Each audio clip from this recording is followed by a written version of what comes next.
Je ne le ferai pas, Nathan. Sa voix se brisa comme du cuir sec sous l'effet de la chaleur. Je ne l'épouserai pas. L'étoile du shérif brillait sur le gilet usé de Nathan Hayes, tandis que son visage buriné se durcissait. Tu le feras, Rebecca. Tu épouseras Jake Morrison, ou tu verras ton fils être enlevé plus vite qu'un feu de prairie ne se propage. Rebecca Clearwater releva le menton avec défi, mais ses mains tremblaient tandis qu'elle serrait son fils de 7 ans contre elle. Derrière Nathan, le cowboy sombre restait silencieux comme une pierre tombale, ses yeux sombres indéchiffrables sous le bord de son chapeau noir. La rue principale poussiéreuse de Copper Ridge s'étendait devant eux, vide à l'exception du vent chaud qui transportait des murmures de scandale et de mesures désespérées. Ce n'était pas ainsi que l'amour était censé commencer. Avec des menaces et des documents juridiques, avec les dettes d'un mari décédé qui pesaient comme un nœud coulant autour du cou d'une veuve. Mais dans le territoire impitoyable du Montana de 1882, l'amour était un luxe que la plupart des gens ne pouvaient se permettre. La survie passait devant tout, et parfois, la survie exigeait des choix impossibles. Sheriff Hayes, dit Rebecca, la voix ferme malgré la tempête qui faisait rage dans son cœur, vous me demandez de m'unir à un inconnu. Je vous demande de sauver votre famille, répondit Nathan, le ton juste assez doux pour lui rappeler qu'ils avaient autrefois été amis. Jake est un homme bon, meilleur que la plupart, et il est consentant. Le cow-boy Jake Morrison s'avança alors, ses éperons tintant doucement contre les planches de bois. Quand il parla, sa voix était profonde comme des pierres de rivière, rugueuse à force d'avoir appelé le bétail à travers des étendues infinies pendant des années. Madame, dit-il en touchant le bord de son chapeau, je sais que ce n'est pas ce que vous vouliez, mais je vous donne ma parole. Vous et le garçon serez en sécurité. C'est tout ce que je vous offre, rien de plus. Rebecca le regarda dans les yeux, cherchant quelque chose.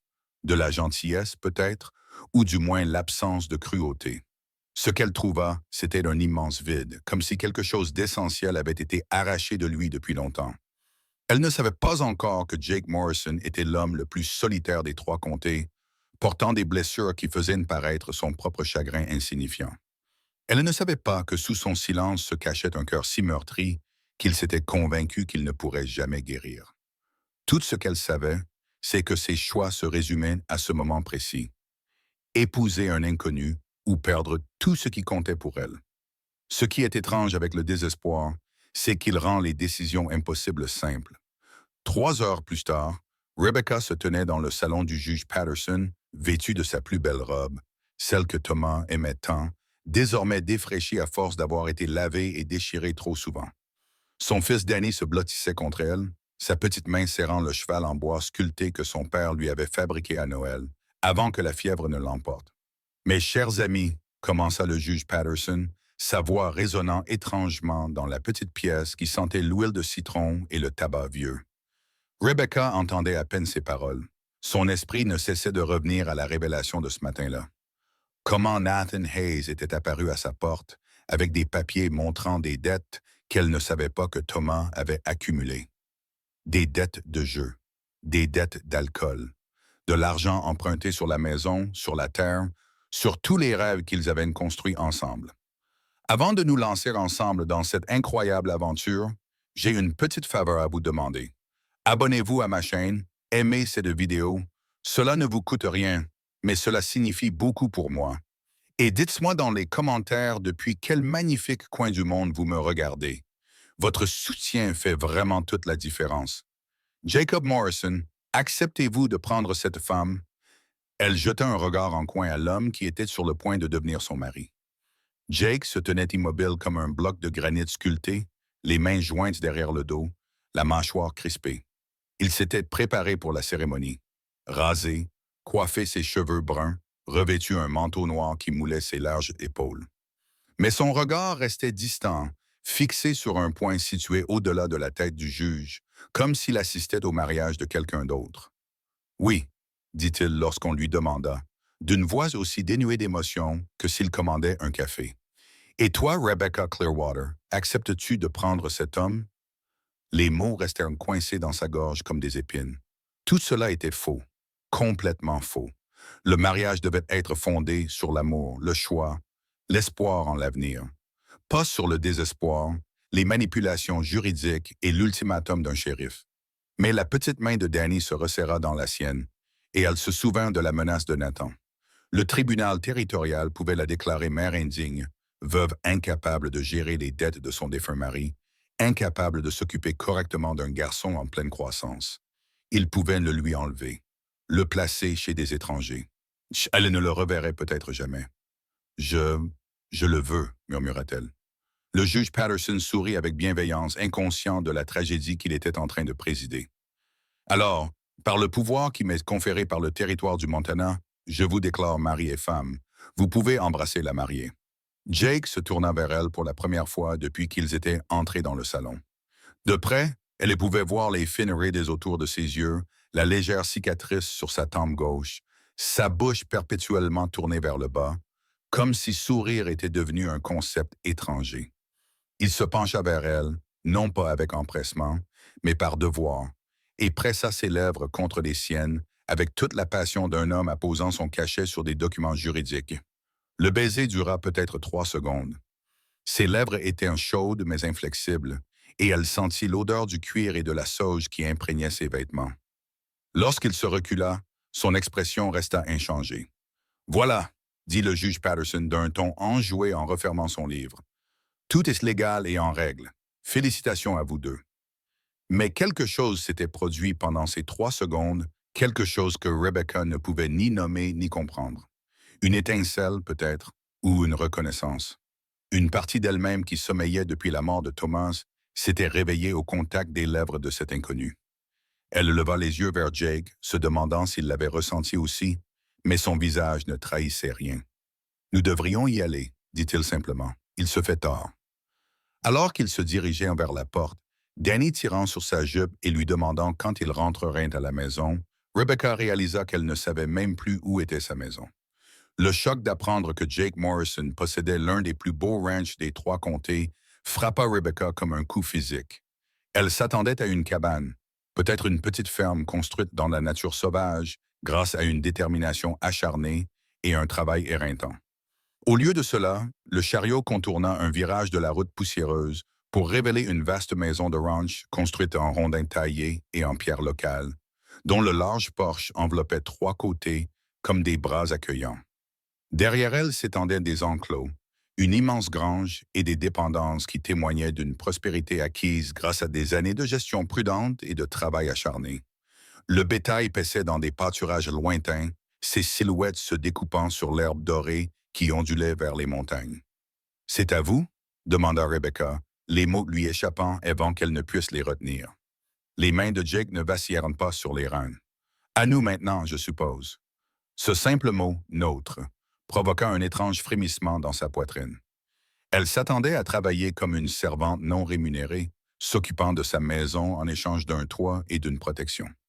La réalité juridique selon laquelle elle était désormais la maîtresse de tout cela la submergeait.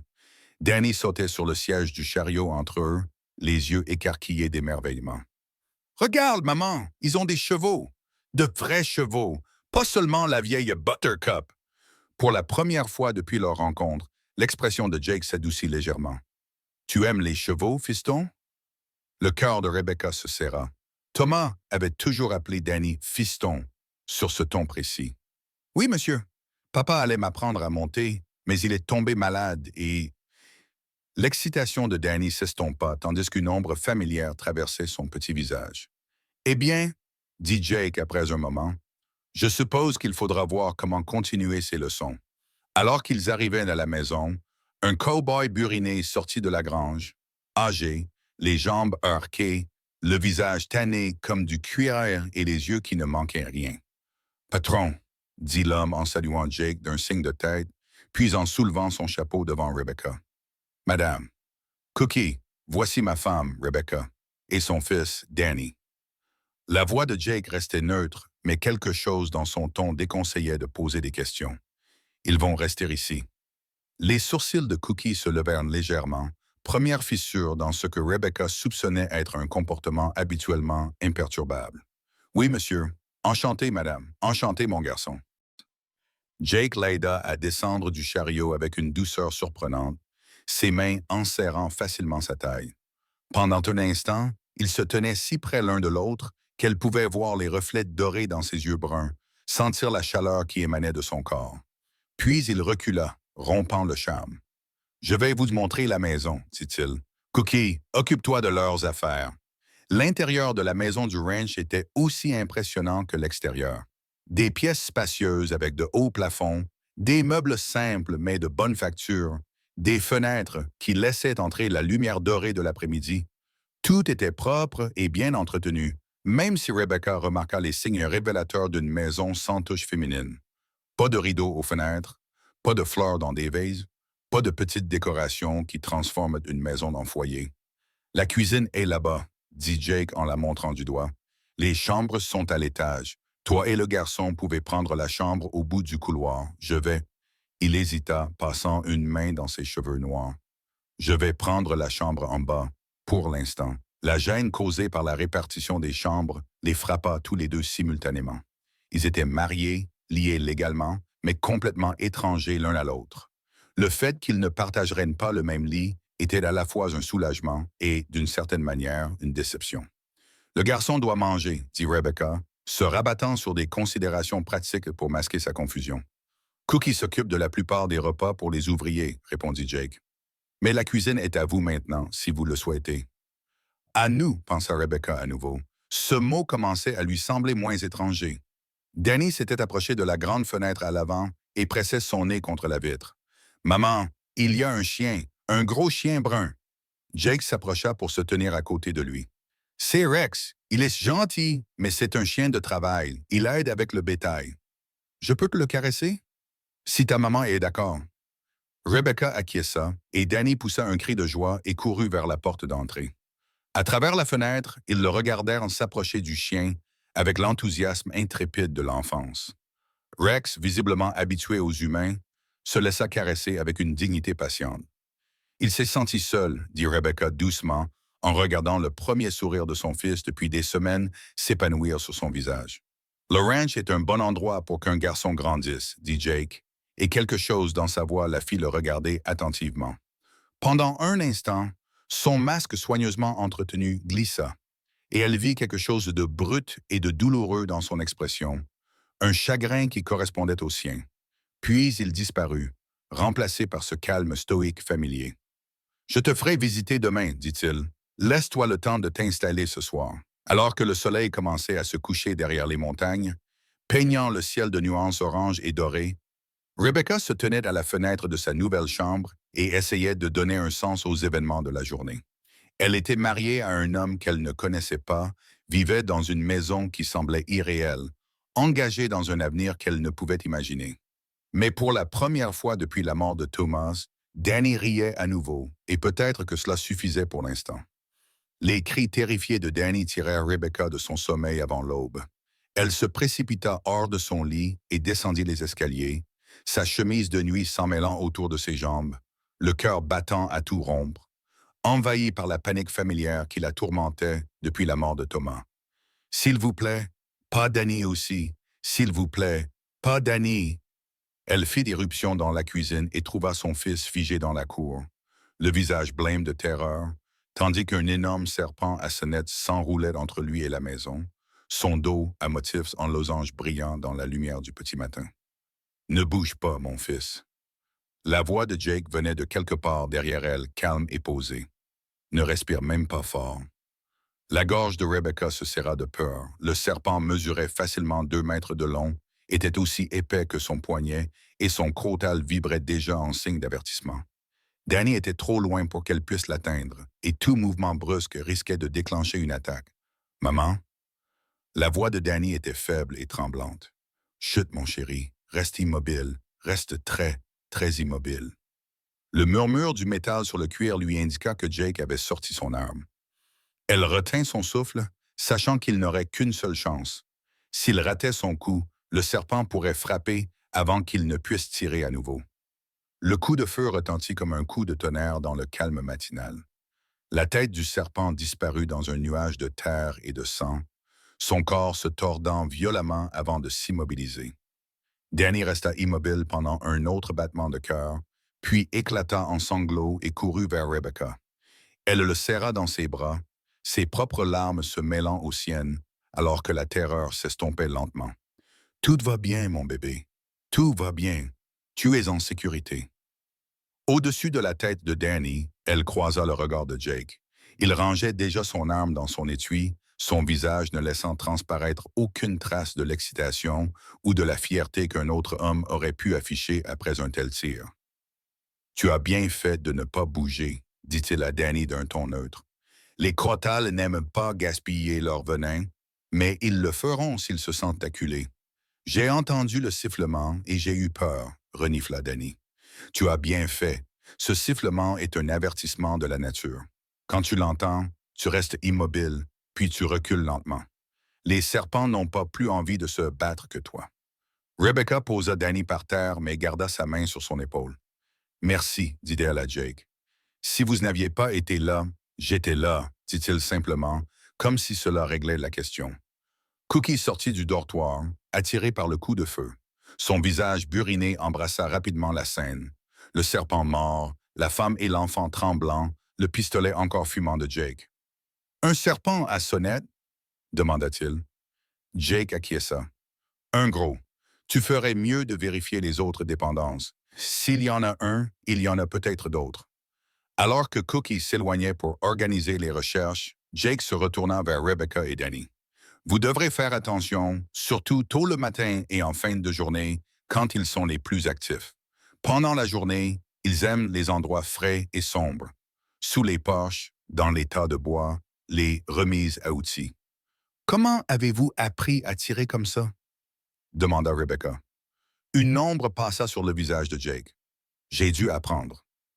La façon dont il le dit suggérait une histoire qu'il n'était pas prêt à raconter, alors Rebecca n'insista pas. Elle se concentra plutôt sur les aspects pratiques. Je devrais préparer le petit déjeuner. Cookie et les ouvriers auront faim. Tu n'as pas besoin de cuisiner pour l'équipe, dit Jake. C'est le travail de Cookie. J'ai besoin de me rendre utile, répondit Rebecca, surprise par la fermeté de sa propre voix. Je ne serai pas un poids mort dans ce ranch. Jake l'observa un instant et elle vit quelque chose briller dans ses yeux. De l'approbation, peut-être, ou du respect. Cookie fait un café si fort qu'on pourrait y faire flotter des fers à cheval, dit-il finalement. Ils apprécieront peut-être la touche féminine d'un petit déjeuner. 1 heure plus tard, Rebecca se retrouva dans la cuisine chaleureuse, en train de mélanger la pâte à crêpes, tandis que le bacon grésillait dans la grande poêle en fonte. Danny était assis à la table en bois ciré, dessinant soigneusement des chevaux dans les marges d'un vieux journal. Jake apparut dans l'embrasure de la porte alors qu'elle retournait les premières crêpes dorées. « Ça sent bon, dit-il. C'est la recette de ma grand-mère. Thomas disait toujours. » Elle s'interrompit, la référence à son premier mari restant suspendue dans l'air, gênante. L'expression de Jake ne changea pas. « Quel homme chanceux, dit-il doucement. » Cette simple reconnaissance de son chagrin, sans jalousie ni ressentiment, la prit au dépourvu. La plupart des hommes auraient réagi avec irritation à la mention d'un prédécesseur. Jake semblait l'accepter aussi naturellement que le lever du soleil. « Je vais appeler les garçons, dit-il, puis il marqua une pause. « Rebecca, oui, tu t'es bien débrouillée ce matin. Tu es restée calme quand il le fallait. C'était le premier vrai compliment qu'il lui faisait, et cela la réchauffa plus qu'il n'aurait dû. Alors que les cow-boys affluaient pour le petit déjeuner, remplissant la cuisine de plaisanteries bon enfant et de commentaires élogieux sur la nourriture, Rebecca sentit quelque chose se détendre dans sa poitrine. Pour la première fois depuis la mort de Thomas, elle se sentait à nouveau utile, nécessaire, comme si elle avait sa place quelque part. Mais lorsqu'elle surprit Jake en train de l'observer par-dessus sa tasse de café, ses yeux sombres indéchiffrables, elle se demanda quel secret se cachait derrière son calme imperturbable. Et si cette paix fragile qu'ils étaient en train de construire pourrait survivre aux fantômes qui hantaient son mystérieux nouveau mari. La révélation eut lieu 3 jours plus tard, lorsque Rebecca trouva Jake dans la grange à minuit, assis dans une stalle vide, la tête entre les mains. Elle était venue le chercher après avoir remarqué son absence à table, lors des tâches du soir, partout où elle aurait normalement pu trouver l'homme qui était devenu son mari de nom seulement. Danny avait demandé où était Jake et elle n'avait pas su quoi répondre. La grange était plongée dans l'obscurité, à l'exception d'une seule lanterne qui projetait des ombres vacillantes sur le sol jonché de foin. Jake était assis, le dos contre la paroi de la stalle, les genoux repliés, l'air plus jeune et plus vulnérable qu'elle ne l'avait jamais vu. « Jake » appela-t-elle doucement. Il releva brusquement la tête et, l'espace d'un instant, elle vit une profonde angoisse dans ses yeux avant que le masque familier ne se remette en place. « Tu ne devrais pas être seul ici, » dit-il en se levant avec une dignité prudente. « Il pourrait y avoir d'autres serpents. Ce n'est pas pour ça que je suis venu. » Rebecca s'approcha, remarquant la bouteille à côté de l'endroit où il était assis. Du whisky, presque vide. « Les hommes ont dit que tu n'avais pas dîné. Je n'avais pas faim. Nous sommes le 15 juin, dit-elle doucement. Jake se figea. Et alors? Cookie a mentionné que cela faisait exactement 2 ans que... Elle hésita puis continua. Que ta première femme était décédée. Les mots restèrent suspendus entre eux comme de la fumée. Le visage de Jake devint dur comme de la pierre, mais elle pouvait voir les muscles de sa mâchoire se contracter. Cookie parle trop. Il s'inquiète pour toi. Ils s'inquiètent tous. Je n'ai besoin de l'inquiétude de personne. Jake tendit la main vers la bouteille, mais Rebecca fut plus rapide. Elle la lui arracha des mains et la posa sur un tonneau hors de sa portée. « Peut-être pas d'inquiétude, dit-elle, mais tout le monde a besoin de quelqu'un qui l'écoute. » Jake éclata d'un rire qui ressemblait au bruit du verre brisé. « Écoutez quoi? Comment j'ai causé la mort de ma femme? Comment j'étais censé la protéger? Et j'ai échoué. » La douleur dans sa voix était si vive que le chagrin de Rebecca semblait y faire écho. Elle comprenait maintenant pourquoi il traversait le monde comme un homme qui essayait de ne rien toucher. Il avait peur de briser tout ce qu'il touchait. « Parle-moi d'elle, dit-elle. »« Non. Comment s'appelait-elle? » Jake serra les poings. « Sarah. Elle s'appelait Sarah. Comment vous êtes-vous rencontrés? »« Rebecca, ne fais pas ça. »« Comment l'as-tu rencontrée, Jake? » Il la fixa longuement, comme s'il essayait de décider s'il devait s'en aller ou répondre. Finalement, quelque chose dans son visage s'effondra. « À une réunion paroissiale à Billings, » dit-il doucement. Elle rendait visite à sa tante. C'était la plus jolie fille que j'avais jamais vue, avec des cheveux blonds comme les rayons du soleil et un rire cristallin. Je n'arrivais pas à croire qu'elle s'intéressait à un cow-boy rustre comme moi. Rebecca s'installa confortablement sur une botte de foin. Elle ne partirait pas. Elle attendrait. « Je l'ai courtisée pendant 6 mois, » continua Jake, la voix lointaine, perdue dans ses souvenirs. Je parcourais 50 kilomètres chaque dimanche juste pour m'asseoir avec elle sous le porche de sa tante. Quand j'ai enfin trouvé le courage de la demander en mariage, elle a dit oui avant même que j'aie fini ma phrase. Elle t'aimait. Je croyais qu'elle m'aimait. Peut-être qu'elle m'aimait au début, avant qu'elle ne découvre la réalité de la vie ici. La voix de Jake se fit amère. Une fille de la ville, élevée dans le confort. Cet endroit, cette vie, ça l'a détruite petit à petit. Que s'est-il passé, Jake? Une attaque commence, 3 comtés plus loin. On a appris qu'il se dirigeait vers ici, attaquant des ranchs isolés. J'aurais dû l'emmener en ville, la mettre en sécurité quelque part. Mais je pensais que le ranch était assez éloigné, assez caché. Je pensais pouvoir la protéger moi-même. Le cœur de Rebecca se serra lorsqu'elle devina ce qui allait suivre. Je vérifiais le pâturage nord quand ils sont arrivés. J'ai entendu les coups de feu, j'ai vu la fumée s'élever de la maison. Quand je suis revenu, la voix de Jake se brisa. Il l'avait brûlée, toute brûlée. Je l'ai trouvée dans ce qui restait de la chambre. Elle était, mon Dieu, Rebecca, ce qu'ils lui ont fait. Il se détourna, les épaules tremblantes. Rebecca se leva et se plaça derrière lui sans le toucher, mais suffisamment près pour qu'il puisse sentir sa présence. « Ce n'était pas ta faute, » dit-elle doucement. « J'étais son mari. J'avais juré de la protéger. Tu ne pouvais pas savoir. J'aurais dû la renvoyer chez sa tante après la première année. J'aurais dû voir qu'elle n'était pas heureuse, qu'elle n'était pas faite pour cette vie. Mais j'étais égoïste. Je ne pouvais pas me résoudre à la laisser partir. » Rebecca tendit la main avec hésitation et la posa sur son épaule. Il tressaillit, mais ne la repoussa pas. « Elle t'a épousé en sachant à quoi ressemblerait la vie ici, » dit Rebecca. « C'était son choix, Jake. C'était à elle de prendre ce risque. » Vraiment, ou est-ce que je lui ai peint un tableau idyllique en lui cachant la triste réalité? La question resta en suspens, lourde de remords et de culpabilité qui le rongeaient depuis 2 ans. Rebecca comprenait maintenant pourquoi Jake avait pris soin de ne lui promettre rien d'autre que la sécurité lorsqu'ils s'étaient mariés. Pourquoi il se tenait à l'écart, gardait ses distances. Il était terrifié à l'idée d'échouer à nouveau. Jake, dit-elle, regarde-moi. Lentement, à contre-cœur, il se retourna. Ses yeux brillaient de larmes contenues. Je ne suis pas Sarah, dit-elle simplement. Je sais ce que coûte cette vie. Je l'ai déjà payée une fois. Pendant un instant, quelque chose vacilla dans son expression, de l'espoir peut-être, ou la faible possibilité d'un pardon. Puis il recula, rompant le contact. Peu importe, dit-il d'un ton sec. Les morts sont morts, et je l'ai tué comme si je lui avais moi-même tiré une balle. Il la bouscula pour se diriger vers la porte de la grange, laissant derrière lui le whisky, la lanterne et son moment de vulnérabilité.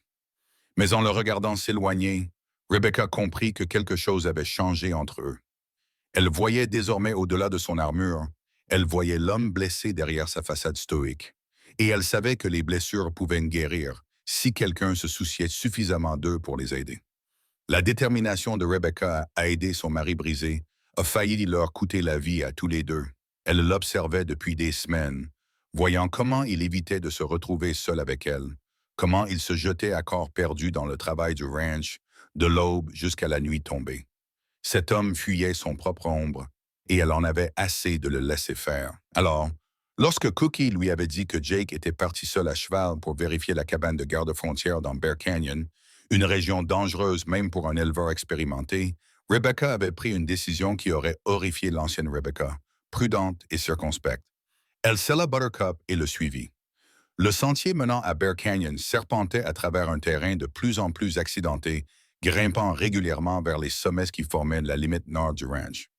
Rebecca avait déjà monté à cheval lorsqu'elle était enfant dans l'Ohio, mais là c'était différent. Des sentiers étroits creusés dans des pentes rocheuses, avec des dénivelés vertigineux qui lui donnaient des nausées lorsqu'elle osait regarder en bas.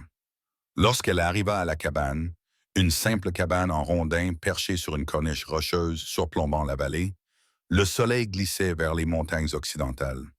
Le grand cheval bay de Jake était attaché à la balustrade du porche, mais Jake lui-même était introuvable. Jake? Appela-t-elle en descendant prudemment de cheval. Ses jambes tremblaient à cause de la longue chevauchée et de l'altitude. Jake, où es-tu?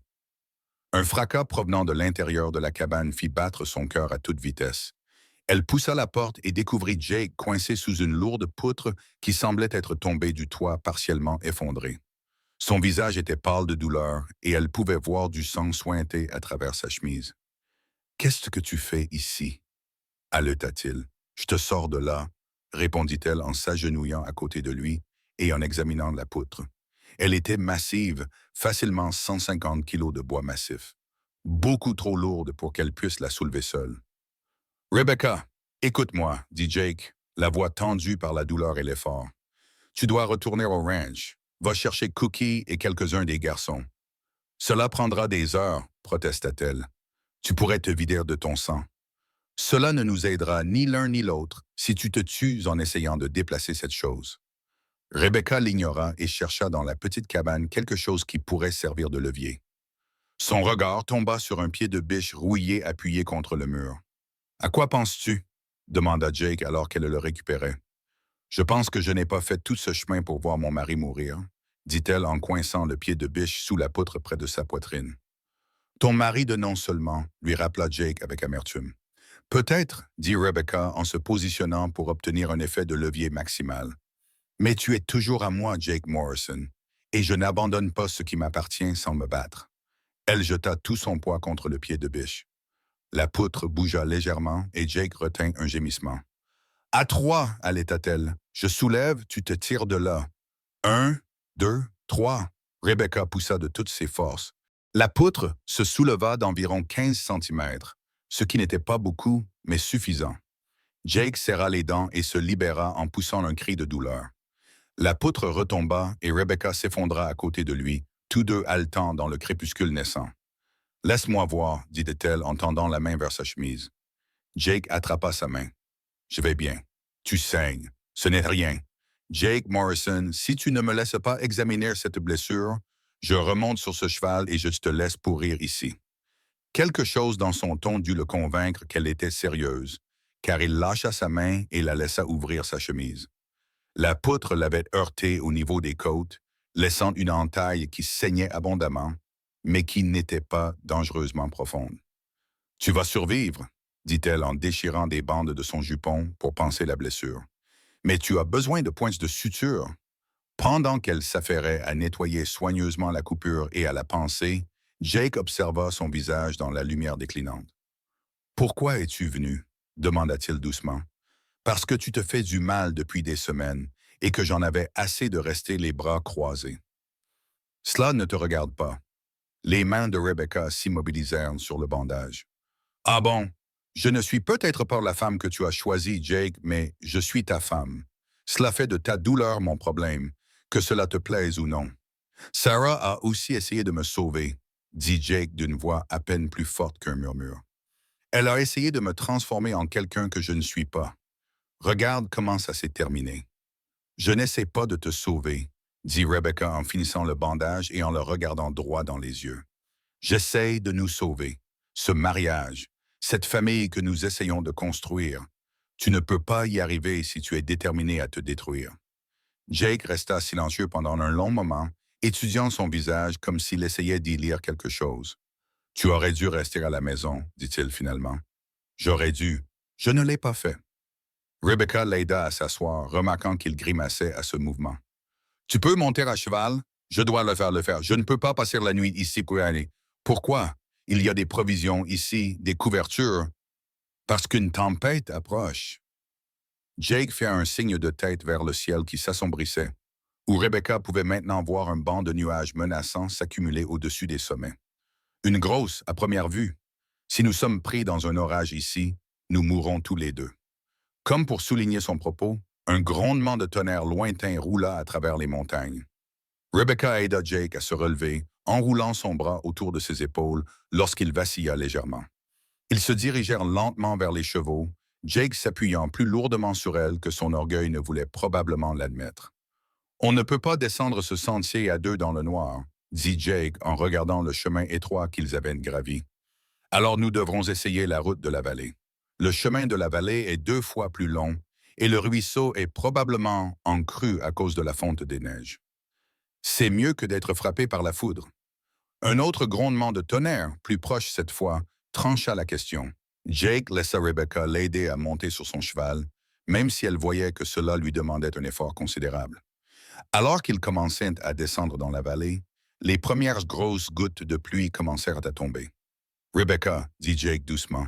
« Oui, merci. » C'était la première fois qu'il la remerciait pour quoi que ce soit, et ces mots simples la réchauffèrent plus que n'importe quelle déclaration passionnée.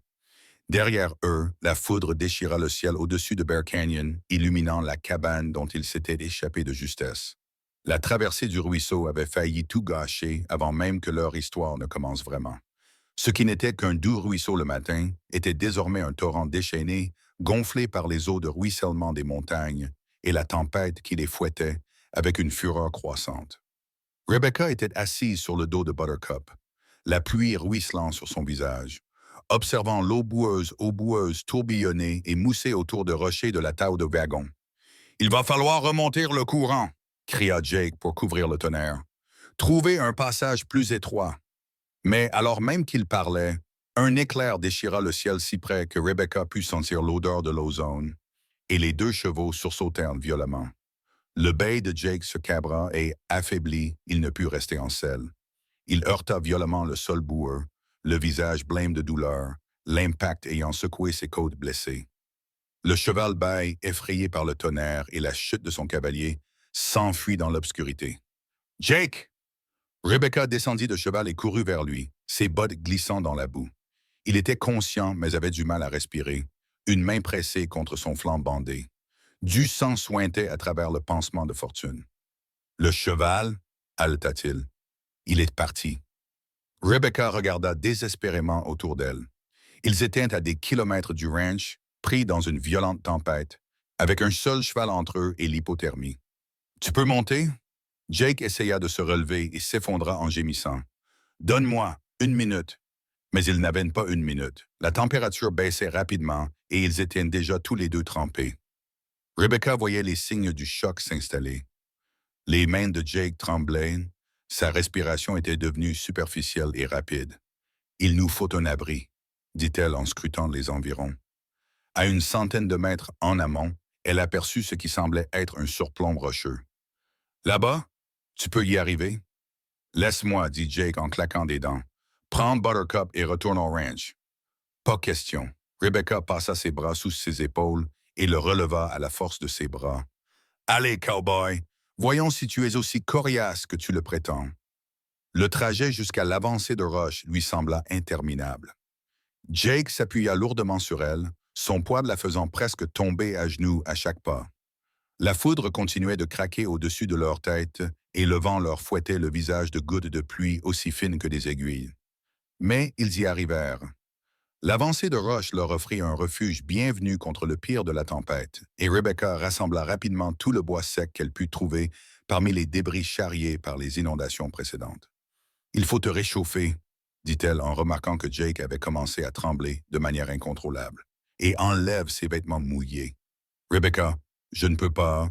Nous ne sommes pas. » La protestation de Jake était faible, à peine audible dans la tempête. « Ne sois pas idiot, » dit-elle d'un ton sec. « Il s'agit de survivre, pas de convenance. » Elle l'aida à retirer sa chemise mouillée, essayant de ne pas remarquer la largeur de ses épaules, ni la façon dont la lumière du feu jouait sur les muscles de son torse.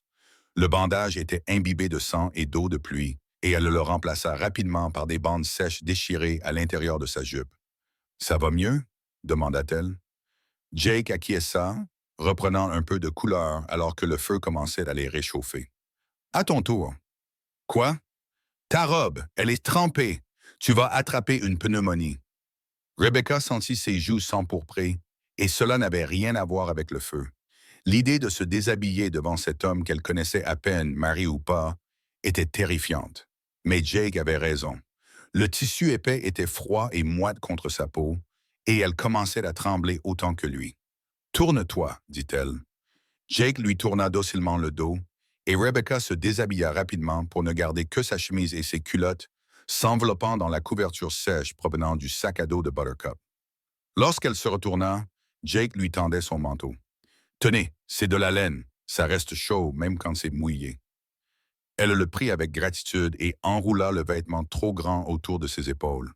Il sentait comme lui, le cuir, la sauge et quelque chose d'indéfinissable, de masculin, qui lui donnait des papillons dans le ventre. « Merci. » Ils restèrent assis en silence pendant un moment, écoutant la tempête faire rage à l'extérieur de leur petit abri. Le feu crépitait entre eux, projetant des ombres dansantes sur les parois rocheuses. « Je suis désolé, » dit soudain Jake. « Pourquoi? »« Pour ça, pour t'avoir mise en danger, pour avoir été assez stupide pour monter la haute tout seul. »« Tu ne m'as pas mise en danger, » dit Rebecca. « J'ai choisi de te suivre. »« Pourquoi? » La question semblait lui échapper. « Pourquoi risquer ta vie pour un homme que tu connais à peine? » Rebecca réfléchit soigneusement à sa réponse. « Parce que tu n'es plus un homme que je connais à peine. Tu es mon mari. Et plus que ça, tu es un homme bon qui s'est convaincu qu'il ne vaut rien. » Jake rit amèrement. « Tu ne sais pas qui je suis. Je sais que tu as sauvé mon fils d'un serpent à sonnette sans hésiter. Je sais que tu travailles jusqu'à l'épuisement plutôt que de demander à quelqu'un d'autre de porter ton fardeau. Je sais que tu nous as donné, à Danny et moi, un foyer alors que nous n'avions nulle part où aller. » Rebecca se rapprocha du feu, toujours enveloppée dans son manteau. « Et je sais que tu as tellement peur de t'attacher à quelqu'un que tu préfères le repousser plutôt que de risquer de le perdre. » Jake resta silencieux si longtemps qu'elle crut qu'il ne répondrait pas. Quand il finit par parler, sa voix était rauque d'émotion. « Et si je ne pouvais pas te protéger? Et si ce qui est arrivé à Sarah? Et si ça n'arrivait pas? » l'interrompit Rebecca. « Et si au lieu de passer notre vie à attendre une tragédie, nous la passions à construire quelque chose qui vaille la peine d'être protégé? » Le feu crépitait entre eux, et dehors, la tempête commençait à s'apaiser. Mais quelque chose avait changé dans le petit espace qu'ils partageaient. Une compréhension, peut-être, ou les premiers fils fragiles de quelque chose de plus profond qu'une simple commodité. « Les hommes vont nous chercher demain matin, » dit Jake. « Probablement. Nous devrions essayer de nous reposer. Probablement. Aucun d'eux ne fit le moindre geste pour s'allonger. Au lieu de cela, ils restèrent assis à regarder le feu s'éteindre, chacun perdu dans des pensées qu'ils n'étaient pas prêts à partager.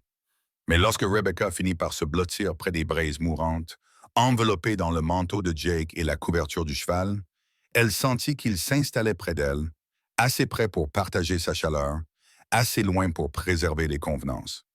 Et pour la première fois depuis leur mariage, elle s'endormit au son de la respiration d'une autre personne à ses côtés. L'équipe de secours les trouva à l'aube, et l'expression sur le visage buriné de Cookie suffit à Rebecca pour comprendre comment leur nuit de survie serait interprétée par les employés du ranch. Elle et Jake s'étaient réveillés blottis l'un contre l'autre à côté des cendres froides de leur feu, son bras protecteur autour de sa taille, sa tête posée sur son épaule. Pendant un instant, encore entre le sommeil et l'éveil, cela lui avait semblé naturel, chaleureux, sûr et juste. Puis Jake s'était écarté brusquement, comme s'il s'était brûlé, et les murs familiers s'étaient refermés. « Patron! » s'écria Cookie en les apercevant. « Tu es gravement blessé? »« Je vais bien, » répondit Jake, même si Rebecca pouvait voir qu'il ménageait ses côtes blessées en se levant. « Le cheval m'a désarçonné pendant la tempête. »« Heureusement que ta femme t'a suivi, » dit Tom Brady, l'un des plus jeunes ouvriers, les yeux passant de Rebecca au torse nu de Jake. Une chance incroyable. Rebecca sentit ses joues s'empourprer lorsqu'elle réalisa à quoi il devait ressembler. Elle en sous-vêtements et vêtue du manteau de Jake, lui torse nu, tous deux froissés après avoir dormi à la dure. Les implications étaient claires, et elle pouvait voir la spéculation dans les yeux des hommes. Qu'ils pensent ce qu'ils voulaient. Elle n'avait rien à se reprocher. Le trajet de retour au ranch fut une torture. Jake insista pour qu'elle monte avec Cookie tandis qu'il partageait la selle de Tom, maintenant une distance prudente entre eux. Mais Rebecca sentait son regard posé sur elle, et chaque fois que leurs yeux se croisaient à travers l'espace entre les chevaux, quelque chose d'électrique passait entre eux. Le souvenir de son réveil dans ses bras la hantait. Pendant ces quelques secondes, avant que sa conscience ne revienne complètement, elle s'était sentie chérie, protégée, désirée. Cela faisait si longtemps qu'un homme ne l'avait pas tenue ainsi. De retour au ranch, Jake disparut immédiatement pour s'occuper de son cheval et de ses blessures, laissant Rebecca seule face aux regards complices et aux conversations chuchotées. « Quelle tempête hier soir », commenta Mme Patterson, la femme du juge, lorsqu'elle arriva cet après-midi-là avec un panier de confitures. Son ton était soigneusement neutre, mais ses yeux brillaient de curiosité. « Oui, » répondit Rebecca d'un ton neutre. « Jake a été blessé lorsque son cheval l'a désarçonné. Nous avons dû nous mettre à l'abri. »« Bien sûr, ma chère. Quelle chance que vous ayez été là pour l'aider. » L'accent mis sur « chance » fit serrer les mâchoires de Rebecca, mais elle garda une voix calme. « C'est le devoir d'une épouse. » En effet, Mme Patterson sourit faiblement. Bien que certains puissent remettre en question le bien fondé d'une dame partant seule à cheval à la recherche d'un homme qui n'est pas, enfin, qu'elle connaît depuis si peu de temps. Jake est mon mari, Mme Patterson, légalement et moralement. Il n'y avait rien de répréhensible dans mes actions. Oh, j'en suis sûr, ma chère. Je dis simplement que les apparences comptent, surtout pour une femme dans votre situation particulière. Près le départ de la femme, Rebecca resta debout dans sa cuisine, les mains tremblantes de colère contenue. Sa situation particulière, comme si le fait d'avoir été contrainte de se marier pour sauver son fils la rendait en quelque sorte inférieure, plus vulnérable au ragot et au jugement. Elle bouillait encore de rage lorsque Jake apparut dans l'embrasure de la porte de la cuisine ce soir-là, rasé de près et vêtu de vêtements propres. Le bandage autour de ses côtes était visible sous sa chemise déboutonnée. « Ça va ?» demanda-t-il doucement. « Ça va. Tu n'as pas l'air d'aller bien. » Rebecca se détourna de la cuisinière où elle remuait machinalement une casserole de ragoût. « Madame Patterson m'a rendu visite aujourd'hui. » Le visage de Jake s'assombrit. « Qu'est-ce qu'elle a dit? » « Rien de direct, juste des insinuations sur les convenances et les apparences. » Rebecca posa la cuillère avec plus de force que nécessaire. « Sur le fait qu'une femme dans ma situation particulière devrait être plus prudente. »« Maudite soit-elle, » marmonna Jake. « Ce n'est pas grave, » dit Rebecca, même s'ils savaient tous les deux que c'était important. Dans une petite communauté comme Copper Ridge, la réputation était primordiale. Les gens parleront toujours. Jake s'approcha d'elle et elle sentit l'odeur familière du cuir et de la sauge qui l'avait enveloppée comme un réconfort pendant leur nuit dans la tempête. Rebecca, ce qui s'est passé hier soir? Il ne s'est rien passé, dit-elle rapidement, ne voulant pas qu'ils s'excusent pour ce moment de tendresse qu'ils avaient partagé. Nous avons survécu, c'est tout. Mais Jake s'approcha encore, suffisamment pour qu'elle puisse voir les reflets dorés dans ses yeux bruns, suffisamment pour sentir la chaleur qui se dégageait de son corps. Ce n'est pas tout, dit-il doucement. Et tu le sais. Elle retint son souffle. La distance prudente qu'ils avaient maintenue depuis leur mariage s'effritait, et elle pouvait voir la guerre se dérouler dans son expression. Le désir luttant contre la peur, le désir luttant contre la terreur de risquer à nouveau son cœur. Jake, quand je me suis réveillé ce matin et que tu étais dans mes bras, dit-il d'une voix rauque et sincère, pendant un instant, j'ai oublié. J'ai oublié d'être prudent. J'ai oublié de garder mes distances. J'ai tout oublié, et sauf à quel point cela me semblait juste. Le cœur de Rebecca battait à tout rompre dans sa poitrine. Et maintenant, je me souviens pourquoi je ne peux pas me permettre de ressentir cela. À cause de Sarah. Parce que je ne peux pas perdre quelqu'un d'autre que je... Il s'interrompit, le mot inachevé suspendu entre eux comme une promesse et une menace. Quelqu'un d'autre que j'aime. Rebecca leva la main et toucha son visage, ses doigts traçant la ligne de sa mâchoire. Il se pencha vers elle un instant avant de lui saisir la main. « Non, murmura-t-il, ne rende pas les choses plus difficiles qu'elles ne le sont déjà. »« Peut-être que ça devrait être difficile, dit Rebecca. Peut-être que si c'est facile de s'en aller, ça ne vaut pas la peine d'être là au départ. » Pendant un instant, elle crut qu'il allait l'embrasser. La tension entre eux était palpable, et elle vit le moment précis où il faillit perdre le contrôle. Puis la voix de Danny retentit depuis l'étage. « Maman, le dîner est prêt? » Et le charme fut rompu. Jake recula, passant une main dans ses cheveux bruns. « J'ai du travail à finir dans la grange. » Il était parti avant qu'elle n'ait pu répondre, la laissant debout dans la cuisine, le cœur battant à toute rompre et la main encore engourdie par le bref contact avec sa peau. Mais quelque chose avait changé. La politesse prudente qui régnait entre eux s'était fissurée, et à travers cette fissure, quelque chose de dangereux grandissait. Quelque chose qui ressemblait étrangement à de l'espoir. La lettre arriva un mardi matin, portée par un cavalier dont l'apparence couverte de poussière et le cheval épuisé suggéraient une affaire urgente. Rebecca était en train d'étendre le linge lorsqu'elle aperçut l'homme descendre de cheval devant la maison principale, et quelque chose dans son attitude, la façon dont il jetait des regards par-dessus son épaule, l'énergie nerveuse de ses mouvements, lui donna un mauvais pressentiment. Elle trouva Jake dans la cuisine, en train de lire la lettre avec une expression figée. Quelle que soit la nouvelle contenue dans le papier, elle n'était pas bonne. « Qu'y a-t-il » demanda-t-elle. Jake leva les yeux, et elle vit dans son regard quelque chose qu'elle n'avait jamais vu auparavant. De la peur. Pas la prudence habituelle, mais une terreur authentique et profonde. « Bill Carver s'est évadé de la prison territoriale il y a 3 jours, dit-il calmement. Il a tué 2 gardes. » Ce nom ne disait rien à Rebecca, mais la façon dont Jake le prononça lui donna la chair de poule. Qui est Bill Carver? Un homme qui a la mémoire longue et qui n'a plus rien à perdre. Jake posa la lettre avec précaution, comme si elle pouvait le mordre. Nous avons eu une altercation il y a quelques années, à Dodge City. Quel genre d'altercation? Jake resta silencieux pendant un long moment, et Rebecca voyait qu'il se demandait ce qu'il devait lui dire. Finalement, il soupira et se frotta le visage avec les 2 mains. Il y avait une fille. À peine âgée de 17 ans, elle travaillait dans l'un des saloons. Carver l'avait revendiqué. Il disait qu'elle lui appartenait. La voix de Jake devint amère. Le problème, c'est qu'elle ne voyait pas les choses de cette façon. Qu'avez-vous fait? Ce que tout homme honnête aurait fait. Je me suis interposé entre eux lorsqu'il a essayé de la traîner à l'étage contre son gré. Les mains de Jake se serrèrent en point à se souvenir. La bagarre a mal tourné. Carver a sorti un couteau et je l'ai mis KO si violemment que le docteur n'était pas sûr qu'il puisse remarcher un jour. Rebecca sentit un frisson lui parcourir l'échine. Et alors, il a remarché? Finalement, oui. Mais pas avant que cette fille ait trouvé le courage de témoigner sur d'autres choses qu'il avait faites, d'autres filles qu'il avait blessées.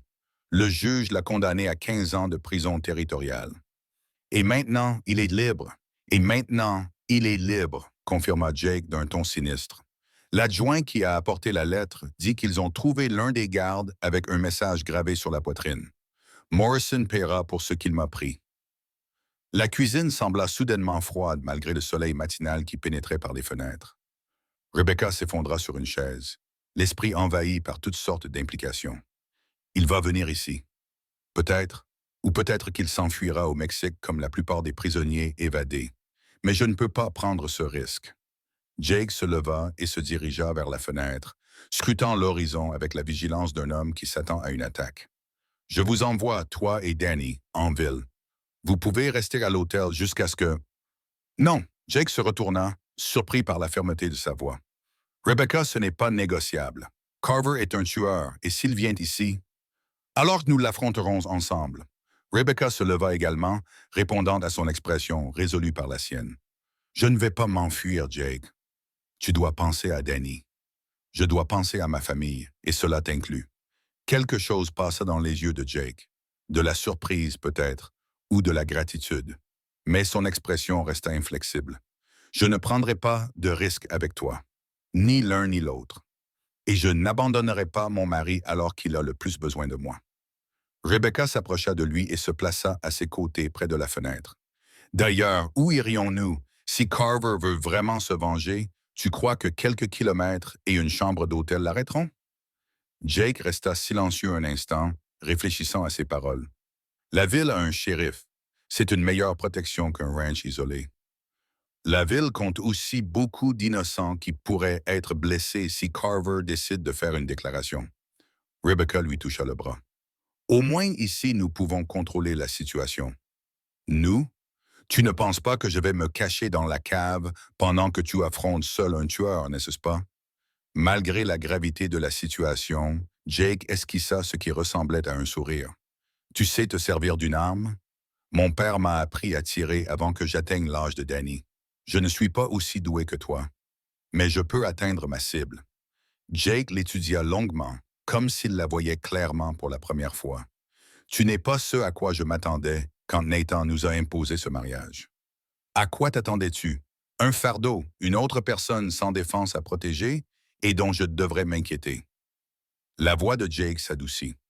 Au lieu de cela, j'ai trouvé une partenaire. Ce mot envahit Rebecca d'une vague de chaleur. Une partenaire. Pas une épouse, pas une obligation, mais une partenaire. Alors, qu'est-ce qu'on fait? Demanda-t-elle. Jake resta silencieux pendant un moment, son esprit réfléchissant clairement aux possibilités et aux imprévus. D'abord, on met Danny en sécurité. Cookie a une sœur à Helena, une femme bien, qui a 3 enfants. Danny peut rester là-bas jusqu'à ce que tout ça soit terminé. Il ne voudra pas partir. Il n'a pas le choix. Il s'agit de le garder en vie, pas de le rendre heureux. Rebecca acquiesça à contre-cœur. Jake avait raison. Quoi qu'il arrive, Danny ne pouvait pas rester ici. Quoi d'autre? Nous nous préparons. Carver n'est pas stupide. Il va repérer les lieux, chercher les points faibles. Nous devons être prêts à l'accueillir. Combien de temps penses-tu que nous avons? Jake regarda à nouveau l'horizon, comme s'il pouvait apercevoir leur ennemi approcher à cet instant même. Difficile à dire. Cela pourrait être quelques jours, voire quelques semaines. Cela dépend de son désir de vengeance et de la prudence avec laquelle il s'y prend. Comme s'il avait été convoqué par leur conversation, Cookie apparut dans l'embrasure de la porte de la cuisine, le visage buriné et sombre. « Patron, il y a eu un incendie chez les Morrison, à Spring Valley. Ça s'est passé il y a 3 nuits. » Jake se figea. « Y a-t-il des blessés? » « Non, Dieu merci. La famille rendait visite à des proches en ville. Mais la maison et la grange ont disparu. Il ne reste plus que des cendres. » Les yeux de Cookie étaient sombres d'inquiétude. L'adjoint pense que cela pourrait être lié à cette évasion dont vous avez entendu parler. Rebecca sentit son sang se glacer. La maison des Morrison, une autre famille portant le même nom de famille que Jake.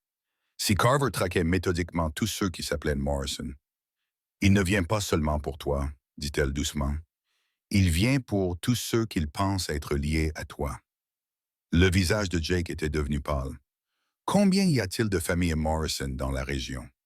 Au moins une 12 à ma connaissance, répondit Cookie. Peut-être plus. L'ampleur de la situation frappa Rebecca comme un coup physique.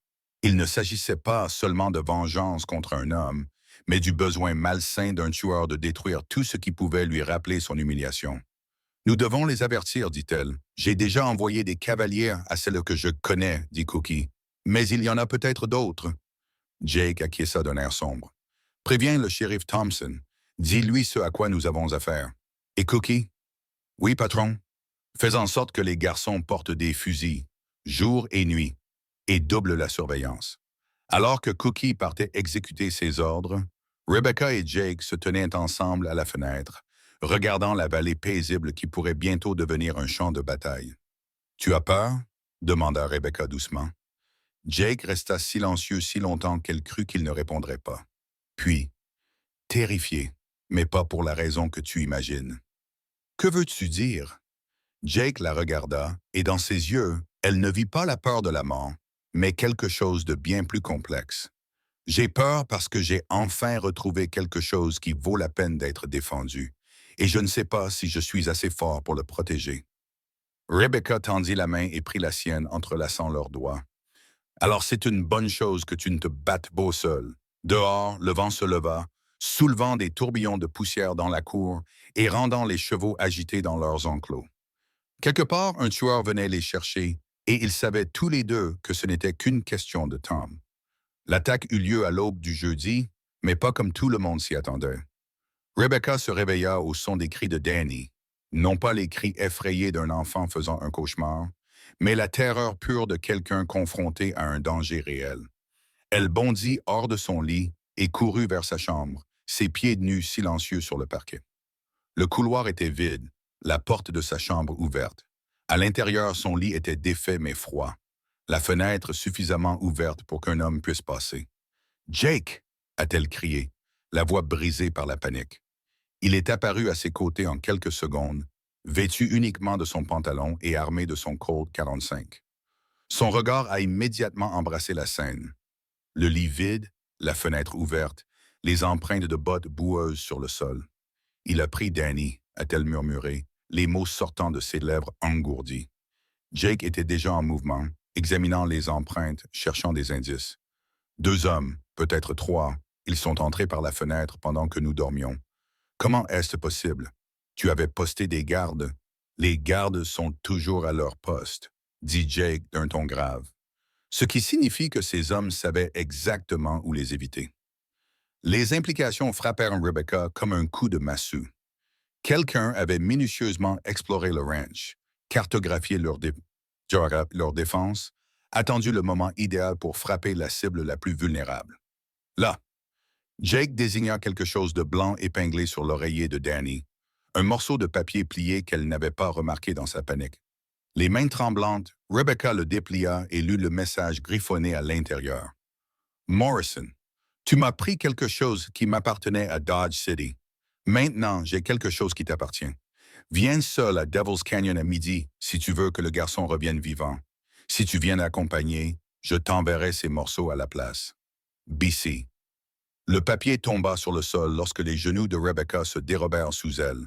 Jake la rattrapa avant qu'elle ne tombe, ses bras puissants étant la seule chose qui la maintenait debout. « Ce n'est qu'un petit garçon, » murmura-t-elle. « Ce n'est qu'un bébé, Jake. Il n'a jamais fait de mal à personne. »« Je sais. » La voix de Jake était calme, mais elle pouvait sentir la tension dans ses muscles, voir son mâchoire se crisper.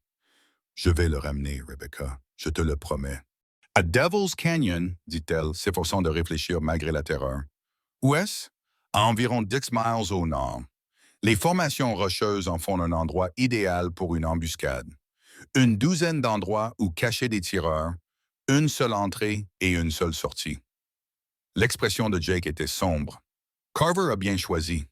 C'est un piège. Bien sûr que c'est un piège. La question est de savoir si je vais y entrer pour mourir ou pour tuer le salaud qui a enlevé mon fils. Mon fils, ces mots frappèrent Rebecca avec une force inattendue. En moins d'un mois, Jake était passé d'un étranger réticent et cela. Un homme prêt à mourir pour un enfant qu'il ne connaissait que depuis quelques semaines. Il doit y avoir un autre moyen, dit-elle désespérément. Un moyen qui ne se termine pas par ta mort et Danny toujours entre les mains de ce monstre. Jake resta silencieux un instant, son esprit réfléchissant clairement aux possibilités. Peut-être qu'il y en a une. Que veux-tu dire? Carver veut que je vienne seul, mais il ne dit rien sur l'heure à laquelle je dois arriver. Si je peux arriver tôt, repérer les lieux. C'est toujours du suicide. Tu as dit toi-même qu'il y avait une douzaine d'endroits où cacher des tireurs. Pas s'ils ne m'attendent pas avant midi. Les yeux de Jake étaient durs comme de la pierre. Et pas si je sais où se trouvent ces cachettes. Rebecca voyait le plan se former dans son esprit, pouvait lire le calcul désespéré dans son expression. C'était mieux que de se jeter directement dans une embuscade, mais pas de beaucoup. Je viens avec toi, dit-elle. Non. Jake? Absolument pas. Je ne prendrai pas le risque de vous perdre tous les deux. Et je ne resterai pas ici à ne rien faire pendant que mon mari et mon fils sont en danger. Rebecca se dégagea de ses bras et le regarda droit dans les yeux. Tu as besoin de quelqu'un pour te couvrir, quelqu'un qui sait tirer. Rebecca, s'il m'arrive quelque chose, Danny aura besoin de sa mère. Si quelque chose t'arrive, Danny ne rentrera pas à la maison de toute façon. La voix de Rebecca était plate, pleine de certitude.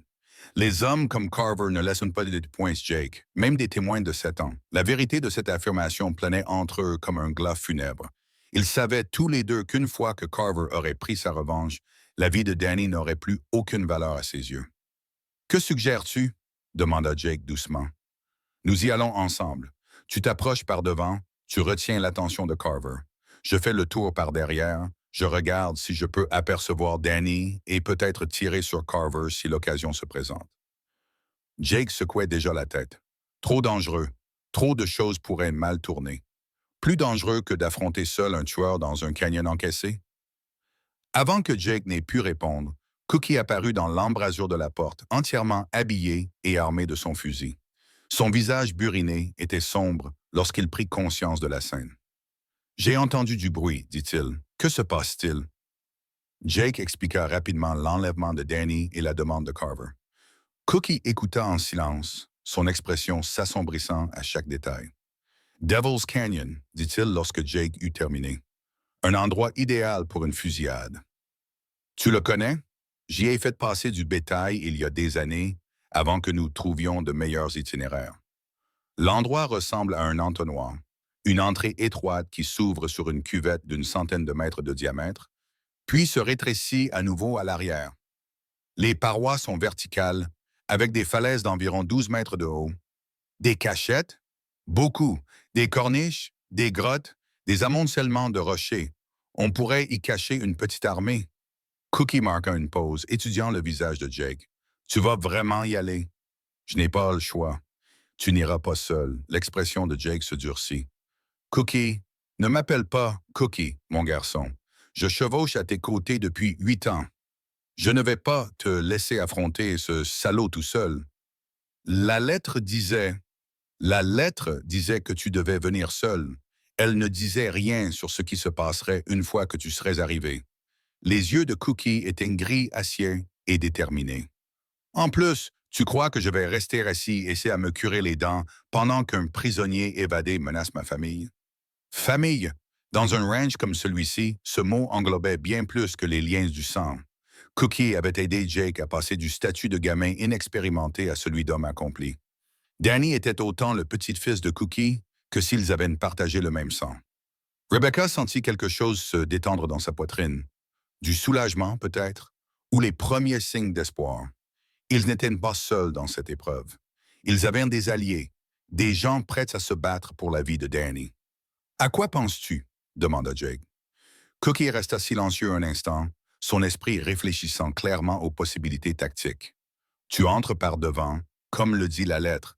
Tu les fais parler, tu retiens leur attention. Pendant ce temps, moi et quelques gars, on fait le tour pour arriver par l'entrée arrière. On pourra peut-être les surprendre pendant qu'ils sont concentrés sur toi. Et s'ils vous repèrent avant que vous soyez en position, alors nous commencerons tous à tirer et espérerons que tout se passe bien. » Cookie eut un sourire sinistre. Ce ne serait pas la première fois. Rebecca regarda les deux hommes, voyant la communication tacite qui passait entre eux. Ils avaient déjà combattu ensemble, c'était une fait de confiance au péril de leur vie, dans des situations qui exigeaient des décisions instantanées et une confiance absolue en son partenaire.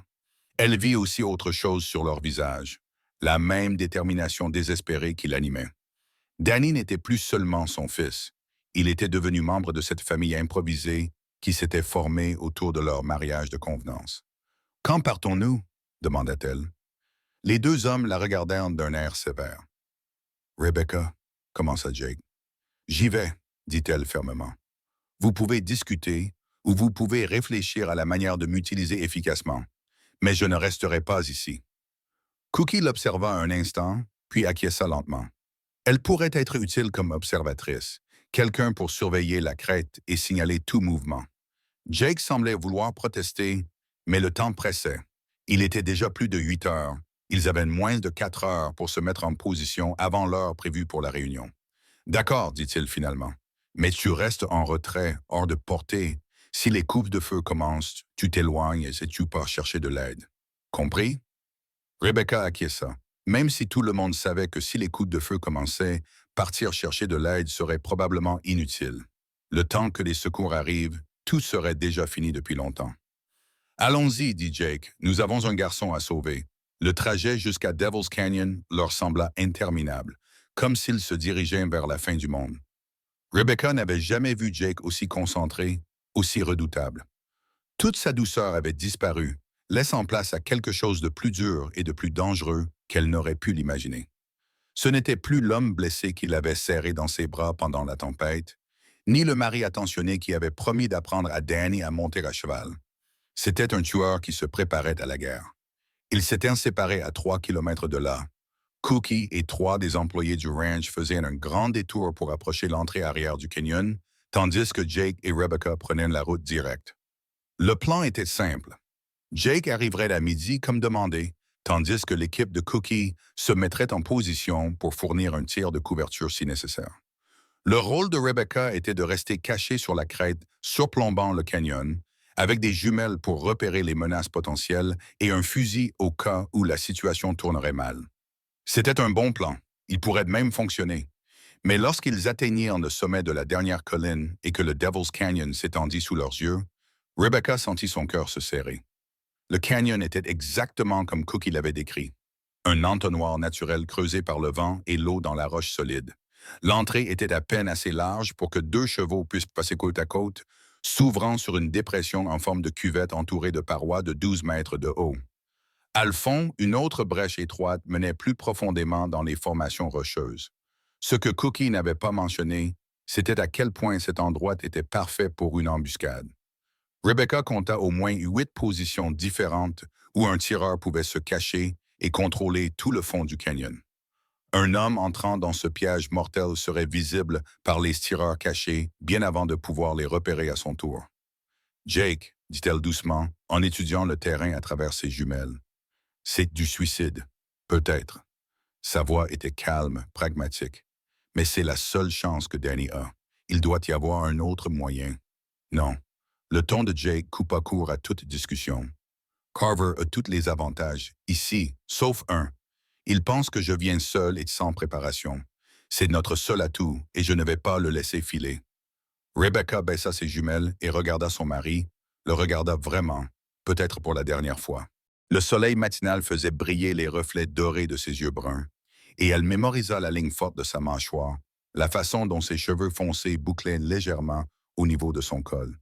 Si quelque chose m'arrive là-bas, dit Jake doucement, éloigne-toi et va en ville. Raconte au shérif Thompson ce qui s'est passé. Il ne t'arrivera rien. Rebecca, il ne t'arrivera rien, répéta-t-elle avec plus de fermeté, parce que je ne le laisserai pas arriver. Jake scruta son visage pendant un moment, puis se pencha et l'embrassa doucement. Ce n'était pas du tout comme leur baiser maladroit lors de leur mariage. Celui-ci était doux, chaleureux et plein de choses qu'il ne s'était jamais dites. Pour nous porter chance, dit-il lorsqu'ils se séparèrent. Pour nous dire au revoir, corrigea Rebecca, le cœur brisé. Pas au revoir, jamais au revoir. Jake lui caressa tendrement le visage. Je reviendrai, Rebecca, je reviendrai vers toi et Danny. Il éperonna son cheval vers l'entrée du canyon, et Rebecca le regarda partir, les larmes coulant sur son visage. L'homme qui avait été contraint de l'épouser 6 semaines auparavant chevauchait vers l'enfer pour sauver son fils, et elle ne pouvait rien faire d'autre que le regarder partir. À travers ses jumelles, elle suivit Jake qui s'engageait dans le passage étroit. Les sabots de son cheval résonnaient contre les parois de pierre, le son se répercutant dans cet espace confiné. Il était assis tranquillement en selle, mais Rebecca pouvait voir la tension dans ses épaules, la façon dont sa main reposait nonchalamment près de son arme. L'entrée débouchait sur la cuvette principale et Jake chevaucha jusqu'au centre avant de s'arrêter. Il resta immobile pendant un long moment, scrutant les parois du canyon. « Carver » appela-t-il, sa voix portant clairement dans l'air calme. « Je suis là. Où est-ce le garçon? » Pendant un instant, il n'y eut que le silence. Puis une voix répondit depuis quelque part en haut de la paroi du canyon, un son rauque et grinçant comme du métal rouillé raclant contre la pierre. « Tiens, Jake Morrison, tu aurais dû t'occuper de tes affaires à Dodge City, mon garçon. Où est Danny? » La voix de Jake resta calme et maîtrisée.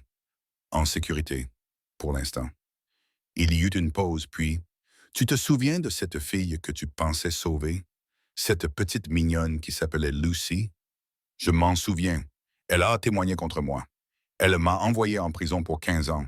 Tu sais ce que 15 ans dans une prison territoriale font à un homme, Morrison? » Jake ne répondit pas, mais Rebecca pouvait le voir scruter les rochers, essayant de localiser la source de la voix. « Ça le brise, » continua Carver. « Ça le transforme en quelque chose qui n'est plus tout à fait humain. Et tu sais qui j'ai blâmé pour ça, chaque jour pendant 5 longues années? Viens-en au fait, Carver. Le fait est que je veux que tu souffres comme j'ai souffert. Je veux que tu saches ce que ça fait de perdre quelqu'un qui t'est cher. » Une petite silhouette apparut sur une corniche à environ 10 mètres au-dessus de la paroi du canyon. Danny, les mains liées derrière le dos, avec un homme qui le tenait par les épaules. Même de loin, Rebecca pouvait voir la terreur de son fils, la façon dont il se débattait contre son ravisseur. « Danny! » cria Jake. « Tout va bien se passer, piston. Je vais te sortir de là. »« Non, » répondit la voix de Carver, qui résonna sur les parois. « Tu ne le feras pas. » Un coup de fusil déchira l'air, et le cœur de Rebecca s'arrêta de battre lorsque le cheval de Jake se cabra et trébucha. Mais Jake lui-même resta debout, même si elle pouvait voir du sang sur son épaule gauche. « C'était un coup de semonce, » cria Carver. « Le prochain ira entre tes yeux si tu ne fais pas exactement ce que je te dis. »« Je t'écoute, » répondit Jake, la voix tendue par la douleur, mais toujours ferme. « Lâche ton arme, éloigne-la d'un coup de pied. » Jake hésita un instant, puis sortit lentement son Colt et le laissa tomber sur le sol du canyon. Il le repoussa d'un coup de pied à plusieurs mètres, le métal résonnant contre la pierre. Maintenant, essence de cheval. Doucement. Jake descendit de son cheval en prenant soin de son épaule blessée. Rebecca pouvait voir la tache sombre s'étendre sur sa chemise et imaginer la douleur qu'il devait ressentir. Mais il se tenait droit et grand au milieu de ce terrain meurtrier, faisant face à son ennemi avec un courage serein. « Et maintenant, Carver, » cria-t-il, « maintenant, tu vas voir ton fils mourir, tout comme j'ai dû voir ma vie mourir dans cette cellule de prison. » L'homme qui tenait Danny s'approcha du bord de la corniche, et Rebecca sentit son sang se glacer lorsqu'elle comprit ce qui allait se passer. À travers ses jumelles, elle pouvait maintenant voir Carver clairement. Un homme marqué, brisé, au regard sauvage, qui pointait son fusil sur la poitrine de Jake. 15 années de prison avaient effacé toute humanité en lui, ne laissant que la haine et le besoin de vengeance. « Je t'en prie, » lui lança Jake. « Ce garçon ne t'a rien fait. C'est entre nous. »« C'est vrai, » acquiesça Carver. « C'est entre nous. Et tu vas payer pour ce que tu m'as pris. » L'homme qui tenait Danny fit un pas de plus vers le rebord, et Rebecca sut qu'il n'y avait plus de temps à perdre. Dans quelques secondes, son fils serait précipité vers la mort, et Jake le suivrait, à moins qu'elle n'intervienne. Agissant par pur instinct, Rebecca porta son fusil à son épaule et visa l'homme qui tenait Danny. C'était un tir impossible. Près de 300 mètres, en montée, avec une cible en mouvement et son fils dans la ligne de mire. Mais elle tirait depuis l'âge de 6 ans, et le désespoir la rendait sûre d'elle. Elle appuya sur la détente. Le coup de feu résonna dans Devil's Canyon comme un coup de tonnerre, et pendant un instant qui lui coupa le souffle, Rebecca crut avoir raté sa cible. Puis l'homme qui tenait Danny bascula en arrière, le sang jaillissant de sa poitrine, et son fils s'éloigna précipitamment du rebord aussi vite que ses mains liées le lui permettaient. « Fils de pute! » La voix de Carver se brisa de rage. Il y a quelqu'un d'autre ici. D'autres coups de fusil retentirent depuis les parois du canyon lorsque les hommes cachés de Carver ouvrirent le feu, mais ils tiraient à l'aveuglette, ne sachant pas d'où venait le tir. Jake plongea pour se mettre à l'abri derrière un rocher, tandis que les balles ricochaient sur les rochers autour de lui. Cookie, maintenant, ce serait bien! Cria Jake, mais personne ne savait si sa voix porterait assez loin pour que le vieux cowboy l'entende. Rebecca était déjà en mouvement, restant baissée tandis qu'elle se frayait un chemin le long de la crête vers une meilleure position. Elle s'était trahie avec ce premier coup de feu, et maintenant les hommes de Carver allaient la chercher. Mais elle avait fait gagner de précieuses secondes à Jake, et surtout, elle avait éloigné Danny du danger immédiat. Son fils était toujours coincé sur cette corniche, mais au moins, il n'était pas sur le point d'être précipité vers une mort certaine. Trouvez ce tireur, hurla Carver. Tuez-les tous!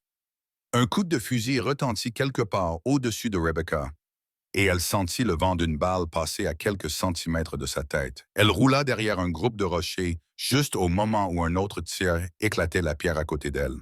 Au moins 2 hommes la traquaient maintenant, ce qui signifiait moins d'armes pointées sur Jake. Dans le canyon, Jake avait atteint son pistolet tombé et ripostait aux éclairs des canons sur les parois du canyon. Il était en infériorité numérique et coincé, mais il était vivant et se battait. Puis le bruit caractéristique du vieux fusil Sharps de Cookie résonna à travers le canyon depuis l'autre bout, immédiatement suivi d'un cri de douleur. La cavalerie était arrivée. « Patron! » La voix de Cookie résonna sur les parois. « On te couvre! » La situation tactique changea instantanément. Au lieu que Jake affronte seul plusieurs tireurs cachés, c'étaient désormais les hommes de Carver qui étaient pris entre 2 feux. Entre Jake au fond du canyon, l'équipe de Cookie à l'entrée arrière et Rebecca sur la crête. Carver comprit clairement que son avantage s'évaporait. « Tuez le garçon! » hurla-t-il. « Tuez-le maintenant! » Mais l'homme qui aurait pu obéir à cet ordre était déjà mort, abattu par le fusil de Rebecca, et Danny avait trouvé une crevasse dans la roche où il pouvait se cacher. Carver allait devoir s'exposer pour atteindre l'enfant. Rebecca le vit se déplacer le long de la corniche, se dirigeant vers la cachette de Danny, et elle se prépara à tirer à nouveau. Mais au moment où elle appuya sur la détente, les tirs d'un des derniers hommes de Carver la forcèrent à se baisser, et sa balle passa loin de sa cible. « Danny, reste baissé! » cria-t-elle, priant pour que son fils l'entende malgré les coupes de feu. La bataille fit rage pendant ce qui sembla être des heures, mais qui ne dura probablement que quelques minutes. Les hommes de Carver occupèrent les hauteurs, mais ils étaient pris entre plusieurs positions et subissaient de lourdes pertes. Les tirs d'une précision mortelle de Cookie avaient déjà éliminé au moins 2 d'entre eux, et Jake se rapprochait méthodiquement de la paroi du canyon, utilisant sa connaissance approfondie des combats à l'arme à feu pour déjouer les hommes qui s'appuyaient sur des tactiques d'embuscade. Mais Carver lui-même était toujours bien vivant et déterminé à atteindre Danny. « Morrison! » cria-t-il, sa voix résonnant étrangement sur les parois rocheuses. « Tu veux que le garçon vive? Viens ici et affronte-moi comme un homme. »« Jake, ne fais pas ça! » cria Rebecca, mais elle pouvait le voir lever les yeux vers la corniche où Carver attendait, calculant l'ascension, pesant la vie de Danny contre ses propres chances. « J'arrive! » répondit Jake. « Mais si tu fais du mal à ce garçon, je m'assurerai que tu meurs lentement. » Rebecca regarda avec horreur son mari ranger son arme et commencer à escalader la paroi rocheuse abrupte, en utilisant des fissures et des prises qui auraient mis à l'épreuve un alpiniste expérimenté. Son épaule blessée rendait l'ascension encore plus dangereuse, mais il grimpait avec une détermination farouche. Elle essaya de trouver un angle de tir dégagé sur Carver, mais l'angle n'était pas bon. La voie d'escalade de Jake le plaçait directement dans sa ligne de tir. « Cookie! » cria-t-elle. « Jake est en train de grimper. Tu vois Carver? »« Négatif, » répondit-elle. « Un affleurement rocheux me bloque la vue. » Jake était maintenant à mi-chemin de la paroi, progressant régulièrement malgré le sang qui imprégnait sa chemise. Carver attendait en haut, son fusil braqué sur l'homme qui grimpait, savourant clairement ce moment de vengeance tant attendu. « Ça suffit, Morrison !» cria Carver lorsque Jake fut à environ 3 mètres du rebord. « Maintenant, tu vas me regarder mettre une balle dans la tête de ce garçon, tout comme tu m'as regardé tout perdre à Dodge City. » « La fille que tu as blessée à Dodge City, » dit Jake, toujours en train de grimper, sa voix portant clairement dans l'acoustique du canyon. Elle avait à peine 17 ans. Elle était terrifiée. Elle m'appartenait. Aucune femme n'appartient à un homme contre son gré. Jake attrapa une autre prise et se hissa plus haut. C'est ce que tu n'as jamais compris, Carver. C'est pour ça que tu as fini en prison, et c'est pour ça que tu vas mourir ici aujourd'hui. Rebecca voyait la fureur monter dans le visage balafré de Carver. L'homme perdait le contrôle, laissant ses émotions prendre le pas sur sa réflexion tactique. « J'aurais dû te tuer à Dodge City », grogna Carver. « Oui », acquiesça Jake, atteignant le sommet de la corniche d'un mouvement fluide et se relevant d'un bond. « Tu aurais dû. » Ce qui se passa ensuite ne dura que quelques secondes. Carver braqua son fusil sur Jake, mais celui-ci était déjà en mouvement, son Colt apparaissant dans sa main à une vitesse fulgurante. 2 coups de feu retentirent presque simultanément. Carver tituba en arrière, le sang se répandant sur sa poitrine, son fusil tombant de ses doigts engourdis. Jake resta immobile, de la fumée s'échappant du canon de son pistolet. « C'était pour Lucy », dit Jake calmement, « et pour toutes les autres femmes que tu as blessées. » Carver essaya de parler, essaya de relever son fusil tombé, puis bascula en avant et resta immobile. Le canyon redevint silencieux, à l'exception des échos des coups de feu qui s'estompaient au loin. Rebecca vit Danny sortir de sa cachette, les larmes coulant sur son petit visage. « Papa Jake !» cria-t-il en courant se jeter dans les bras de Jake. « Papa Jake !» Pas Monsieur Morrison, ni Jake, ni même Papa. Papa Jake, un titre qui appartenait à l'homme qui venait de tout risquer pour le sauver. Rebecca sentit des larmes de soulagement et d'amour couler sur son visage, tandis qu'elle regardait son mari et son fils s'étreindre sur cette haute corniche. Sa famille était saine et sauve, blessée, traumatisée, mais vivante et en sécurité. « Rebecca !» lui cria Jake. « Nous allons bien! Danny va bien! » Elle lui fit signe de la main, trop émue pour pouvoir parler. En bas, dans le canyon, Cookie et ses hommes sortaient de leur cachette, vérifiant qu'il ne restait aucune menace. « C'est fini », murmura-t-elle. « C'est enfin fini. » Mais même en prononçant ces mots, Rebecca savait que ce n'était pas tout à fait vrai. La mort de Carver avait mis fin à la menace immédiate, mais elle avait également changé quelque chose de fondamental entre elle et Jake. Elle l'avait vu tuer un homme aujourd'hui, non pas dans le feu de l'action, mais avec une précision froide et délibérée, et elle avait elle-même tué un homme, en tirant une balle dans le cœur du hors-la-loi qui avait menacé son fils. Ils avaient tous deux franchi aujourd'hui une ligne qu'il était impossible de repasser. La question était de savoir si cette violence partagée les séparerait ou les lierait davantage. En regardant Jake aider Danny à descendre prudemment de la corniche, en voyant la douce patience dont il faisait preuve envers son fils effrayé, Rebecca crut connaître la réponse. Ils étaient désormais liés par plus que des documents juridiques ou une commodité mutuelle. Ils étaient liés par le sang versé pour défendre leur famille, par les choix faits alors que tout ce qui leur tenait à cœur était en jeu. Ils étaient liés par l'amour forgé dans le creuset du danger mortel. Et Rebecca comprit que c'était là le fondement le plus solide que pouvait avoir un mariage. Le trajet de retour depuis Devil's Canyon aurait dû être triomphal, mais Rebecca voyait le poids de ce qu'ils avaient fait s'abattre sur eux tous comme de la poussière. Danny chevauchait devant Jake sur le grand cheval bail, parlant nerveusement de son calvaire. Comment les méchants l'avaient réveillé, à quel point il avait eu peur, à quel point les coups de feu avaient été bruyants. La résilience de l'enfance se réaffirmait déjà, mais Rebecca remarqua à quel point son fils s'accrochait à Jake, à quel point il regardait sans cesse derrière lui pour s'assurer qu'elle était toujours là. Jake, quant à lui, chevauchait en silence, l'épaule blessée bandée avec des bandes déchirées dans la jupe de Rebecca. La balle l'avait traversé de part en part, avait déclaré Cookie après l'avoir examiné, mais il avait perdu beaucoup de sang et avait besoin de soins médicaux appropriés. Mais plus que cela, Rebecca voyait la noirceur familière revenir dans les yeux de son mari. Il avait tué un homme aujourd'hui, avec une précision froide devant un garçon de 7 ans qui avait commencé à l'appeler papa. « Jake », dit-elle doucement, en se rapprochant de lui alors qu'ils approchaient du ranch. « Ça va? »« Oui, » répondit-il, mais sa voix était monocorde, dénuée d'émotion. « Ce n'est pas ce que je voulais dire. » Jake lui jeta un coup d'œil, puis regarda la petite tête de Danny Blotty contre sa poitrine. Ce garçon n'aurait pas dû voir ça. Il n'aurait pas dû être là. Il est en vie parce que tu étais là. Il était en danger à cause de moi, à cause de ce que j'ai fait à Dodge City. Rebecca sentit une frustration familière monter en elle. Ce que tu as fait à Dodge City, c'était protéger une jeune femme d'un monstre. C'était de la bonne chose à faire, Jake. La seule chose à faire. Vraiment? Cette fille, Lucy, a disparu 1 an après l'arrestation de Carver. On n'a jamais su ce qui lui était arrivé. Elle aurait peut-être mieux fait de s'occuper de ses affaires.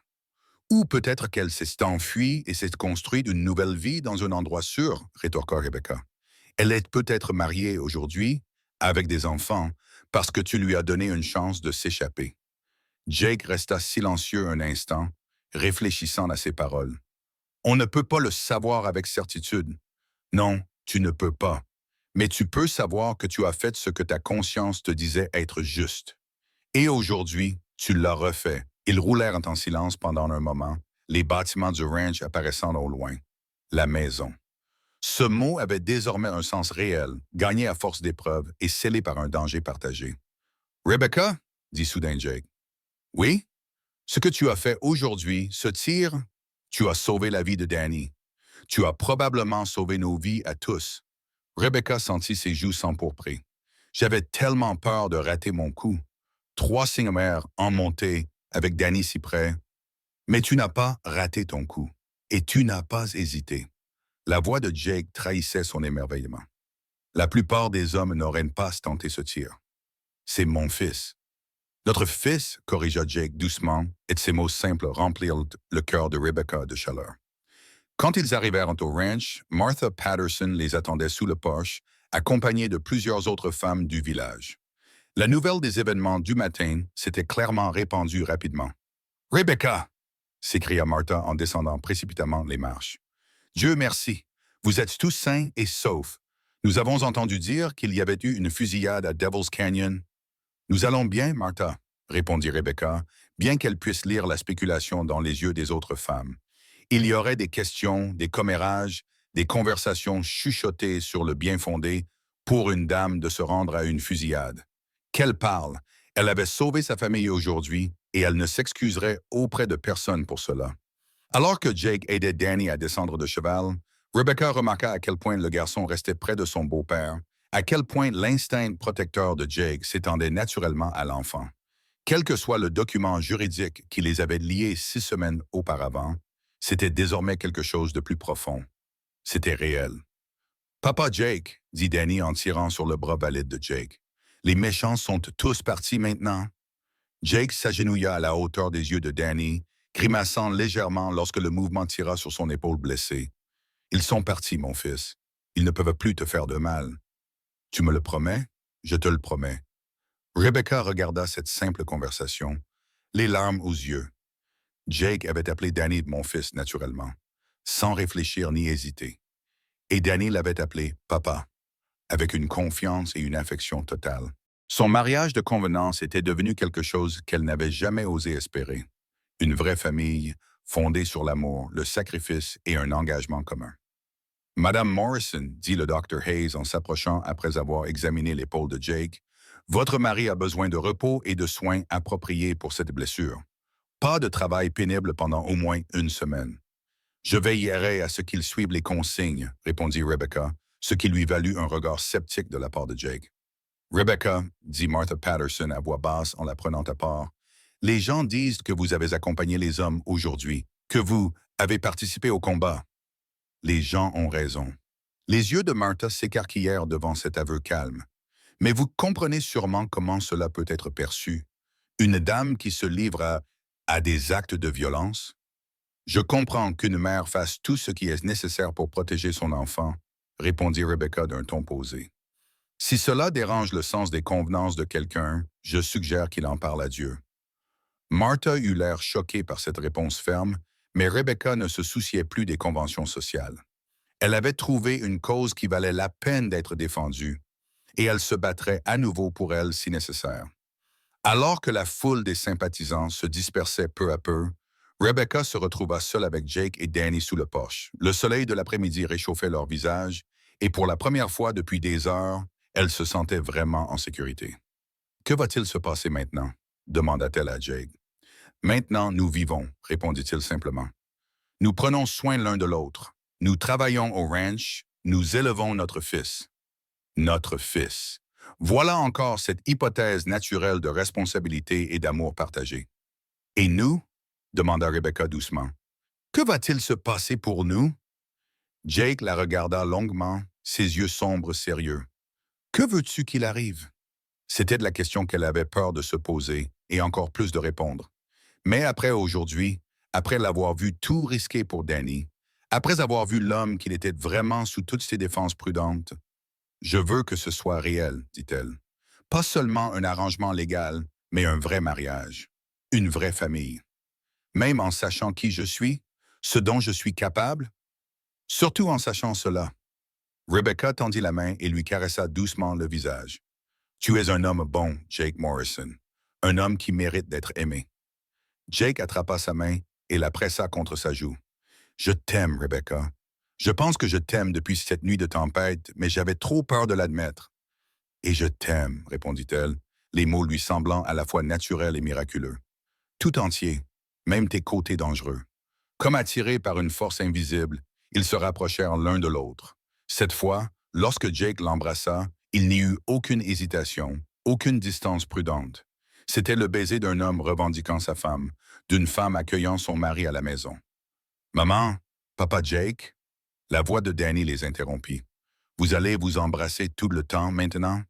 Ils se séparèrent en riant de sa question innocente. Probablement, admit Jake en ébouriffant les cheveux de Danny. Ça te va, mon fils?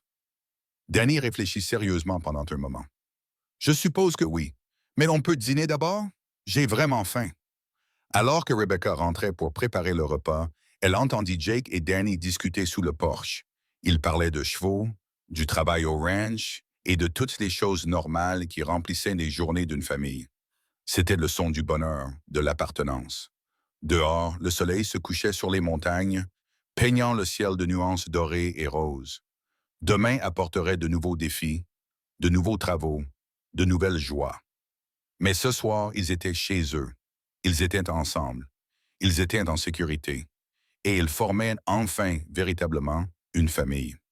6 mois plus tard, Rebecca se tenait à la fenêtre de sa cuisine, regardant Jake apprendre à Danny à manier une corde, et s'émerveillait de voir à quel point leur vie avait changé. Le garçon qui s'accrochait autrefois à ses jupes avec crainte poussait maintenant des cris de joie lorsque son lasso attrapait le poteau de la clôture au 3e essai. Les encouragements patients et les corrections douces de Jake avaient donné à Danny une confiance qui allait bien au-delà des compétences nécessaires pour travailler au ranch. « Je l'ai, papa Jake! Je l'ai! » La voix enthousiaste de Danny résonnait dans la cour. « Bravo, mon fils! Maintenant, travaillons ton lâcher! » Rebecca sourit en pétrissant la pâte à pain avec ses mains calleuses à force de travailler dur. La cuisine, qui lui semblait autrefois trop grande et vide, bourdonnait désormais de l'activité constante d'un foyer prospère. Cookie lui avait appris à cuisiner pour les ouvrières du ranch, et ses repas étaient devenus légendaires parmi les fermes voisines. Mais plus encore, cet endroit lui donnait le sentiment d'être chez elle, ce que sa première maison avec Thomas ne lui avait jamais procuré.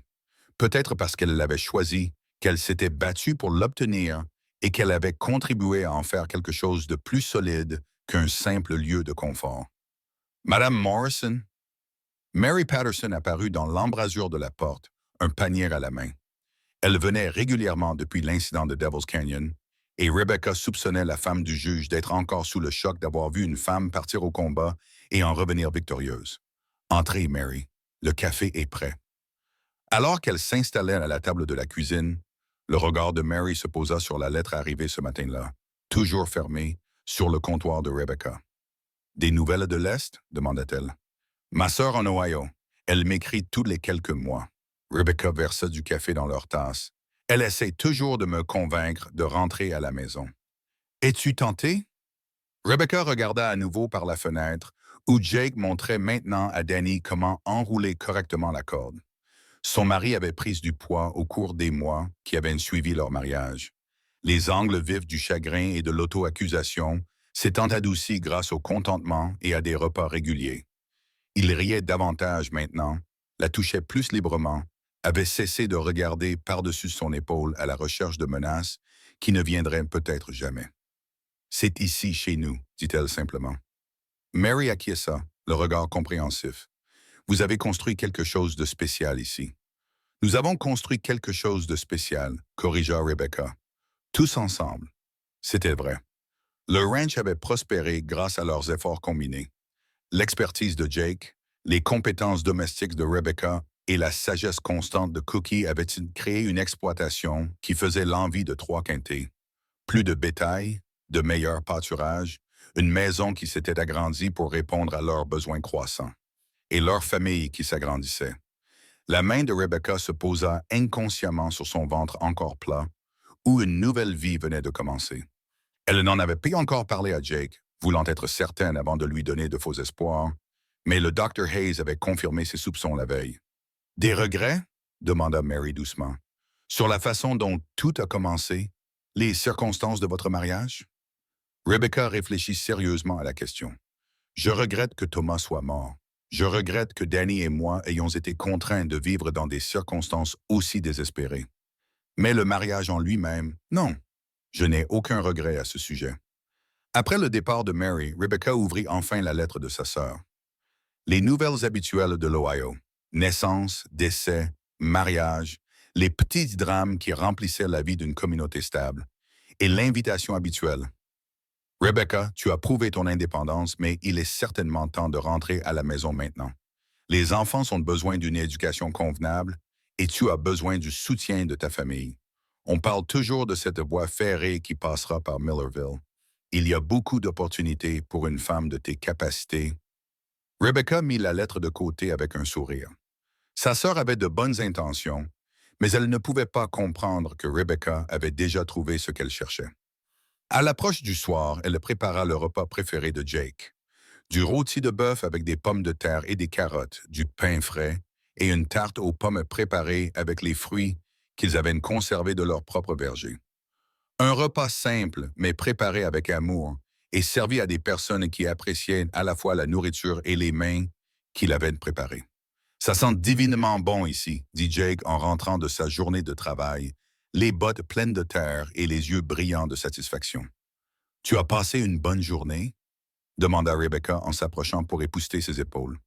Excellente journée. J'ai fini la nouvelle clôture du pâturage et le ruisseau coule à nouveau librement après les travaux sur le barrage des Castors. Danny m'a été d'une grande aide. Danny rayonna de joie à ses compliments, visiblement ravi de l'approbation de son beau-père.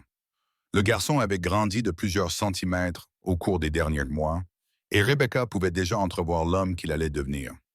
Fort comme son père, mais avec la confiance tranquille et la certitude morale de Jake. Pendant le dîner, ils discutèrent des événements de la journée, planifièrent le travail du lendemain et partagèrent les petites confidences qui rythment le quotidien d'une famille. Cookie se joignit à eux, comme toujours, les régalant d'histoires de sa jeunesse tumultueuse et donnant son avis sur tout, de l'élevage du bétail à la politique nationale. Après avoir bordé Danny et lui avoir lu son histoire du soir, Rebecca et Jake s'assirent sur la balancelle de leur Porsche, regardant les étoiles apparaître au-dessus des montagnes. C'était devenu leur moment préféré. L'heure tranquille où le travail de la journée était terminé et où la maison s'installait dans un repos paisible. « Tu as reçu une lettre de ta sœur aujourd'hui », fit remarquer Jake. « Elle essaye toujours de me ramener à la civilisation.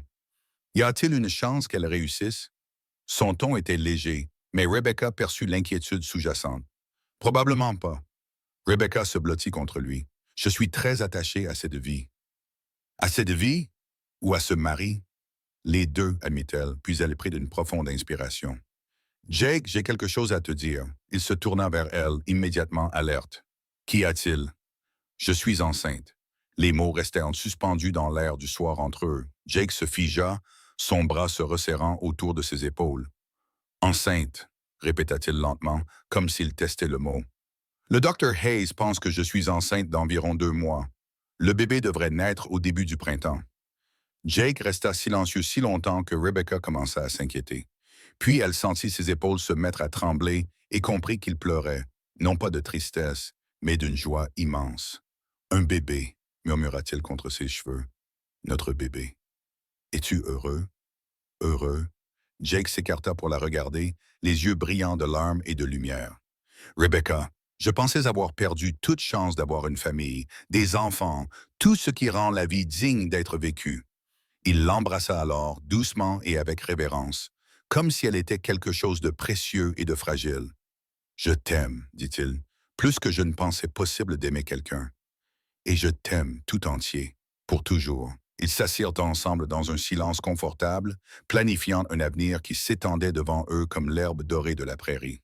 Il y aurait des défis à relever, comme toujours dans cette ère rude et magnifique, mais ils les affronteraient ensemble en tant que partenaires, amants et familles qu'ils avaient choisi de former. Derrière eux, la maison brillait de la lumière chaleureuse des lampes. Autour d'eux, le ranch s'installait dans un repos paisible. Au-dessus d'eux, les étoiles tournaient dans leur danse éternelle.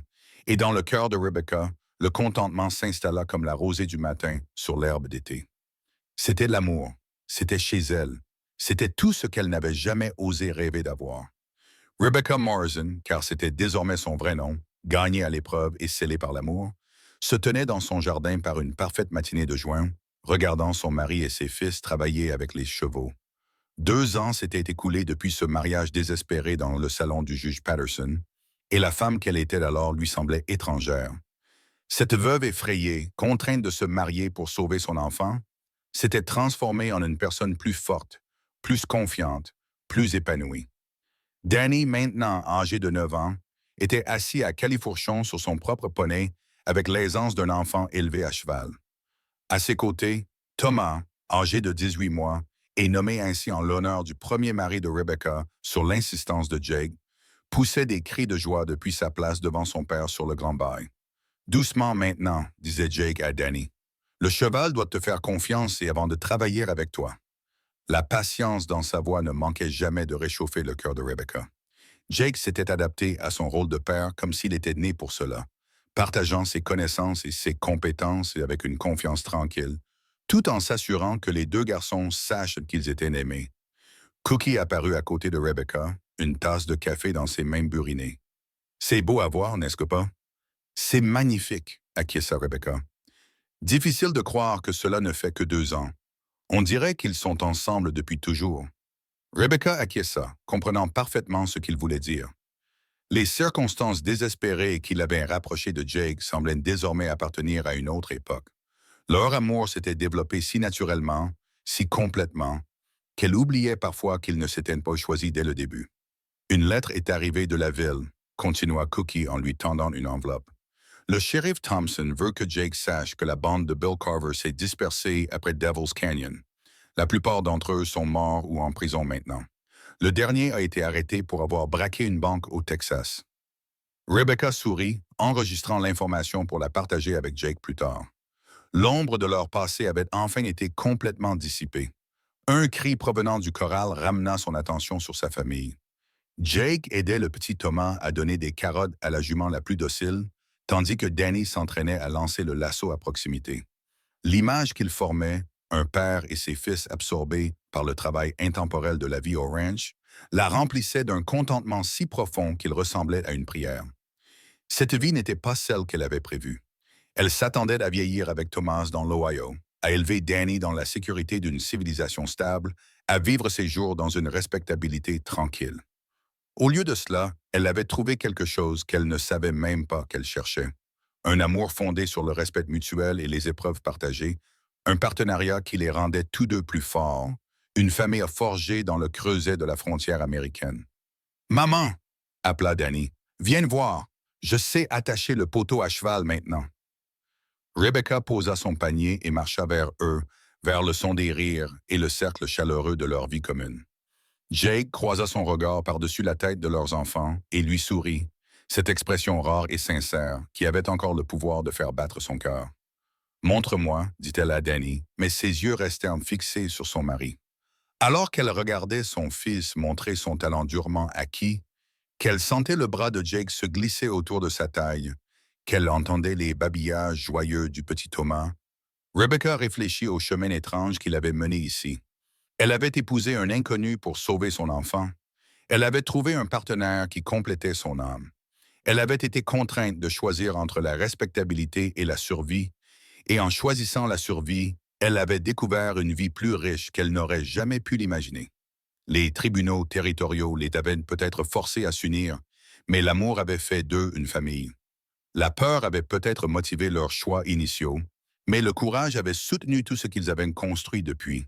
Et si parfois les bonnes gens de Copper Ridge chuchotaient encore sur les circonstances inhabituelles de leur mariage, Rebecca était trop occupée à vivre sa vie extraordinaire pour se soucier des commérages ordinaires. Elle avait Jake, elle avait ses enfants, elle avait cette terre qui les mettait au défi et les nourrissait à parts égales. En bref, elle avait tout ce qui comptait, alors que le soleil montait dans le ciel au-dessus des montagnes de Montana, peignant le monde de nuances dorées et de possibilités. Rebecca Morrison sourit et s'installa pour profiter d'une autre journée parfaite de la vie qu'elle n'avait jamais osé rêver mériter. Parfois, les plus belles histoires d'amour commencent dans les circonstances les plus désespérées. Parfois, les fondations les plus solides sont construites sur les terrains les plus instables. Et parfois, lorsque vous êtes assez courageux pour faire le grand saut, vous découvrez que la vie que vous n'aviez jamais planifiée est exactement celle que vous étiez destiné à vivre. Merci beaucoup de m'avoir accompagné dans le voyage de Rebecca et Jake, deux étrangers liés par le désespoir qui sont devenus des partenaires unis par l'amour. Leur histoire nous rappelle que parfois, les plus grandes aventures ne commencent pas par de grands gestes romantiques, mais par de simples besoins humains. Une femme qui avait besoin de protection, un homme qui avait besoin de guérir, un enfant qui avait besoin d'un père et une famille qui avait besoin de renaître des cendres de la perte. Où êtes-vous aujourd'hui? J'aimerais savoir si cette histoire d'amour à la frontière et de seconde chance vous a touché. Abonnez-vous à ma chaîne pour découvrir d'autres histoires d'amour authentiques dans l'Ouest américain. Et dites-moi dans les commentaires quel moment du parcours de Rebecca et Jake vous a le plus marqué. Était-ce leur première confiance timide, leur nuit de survie dans la tempête, ou peut-être le moment où Jake est devenu non seulement le mari de Rebecca, mais aussi le véritable père de Danny? En attendant notre prochaine histoire, n'oubliez pas que l'amour ne vient souvent pas quand on le cherche, mais quand on en a le plus besoin et que les familles les plus solides sont parfois celles que l'on choisit, plutôt que celles dans lesquelles on est né.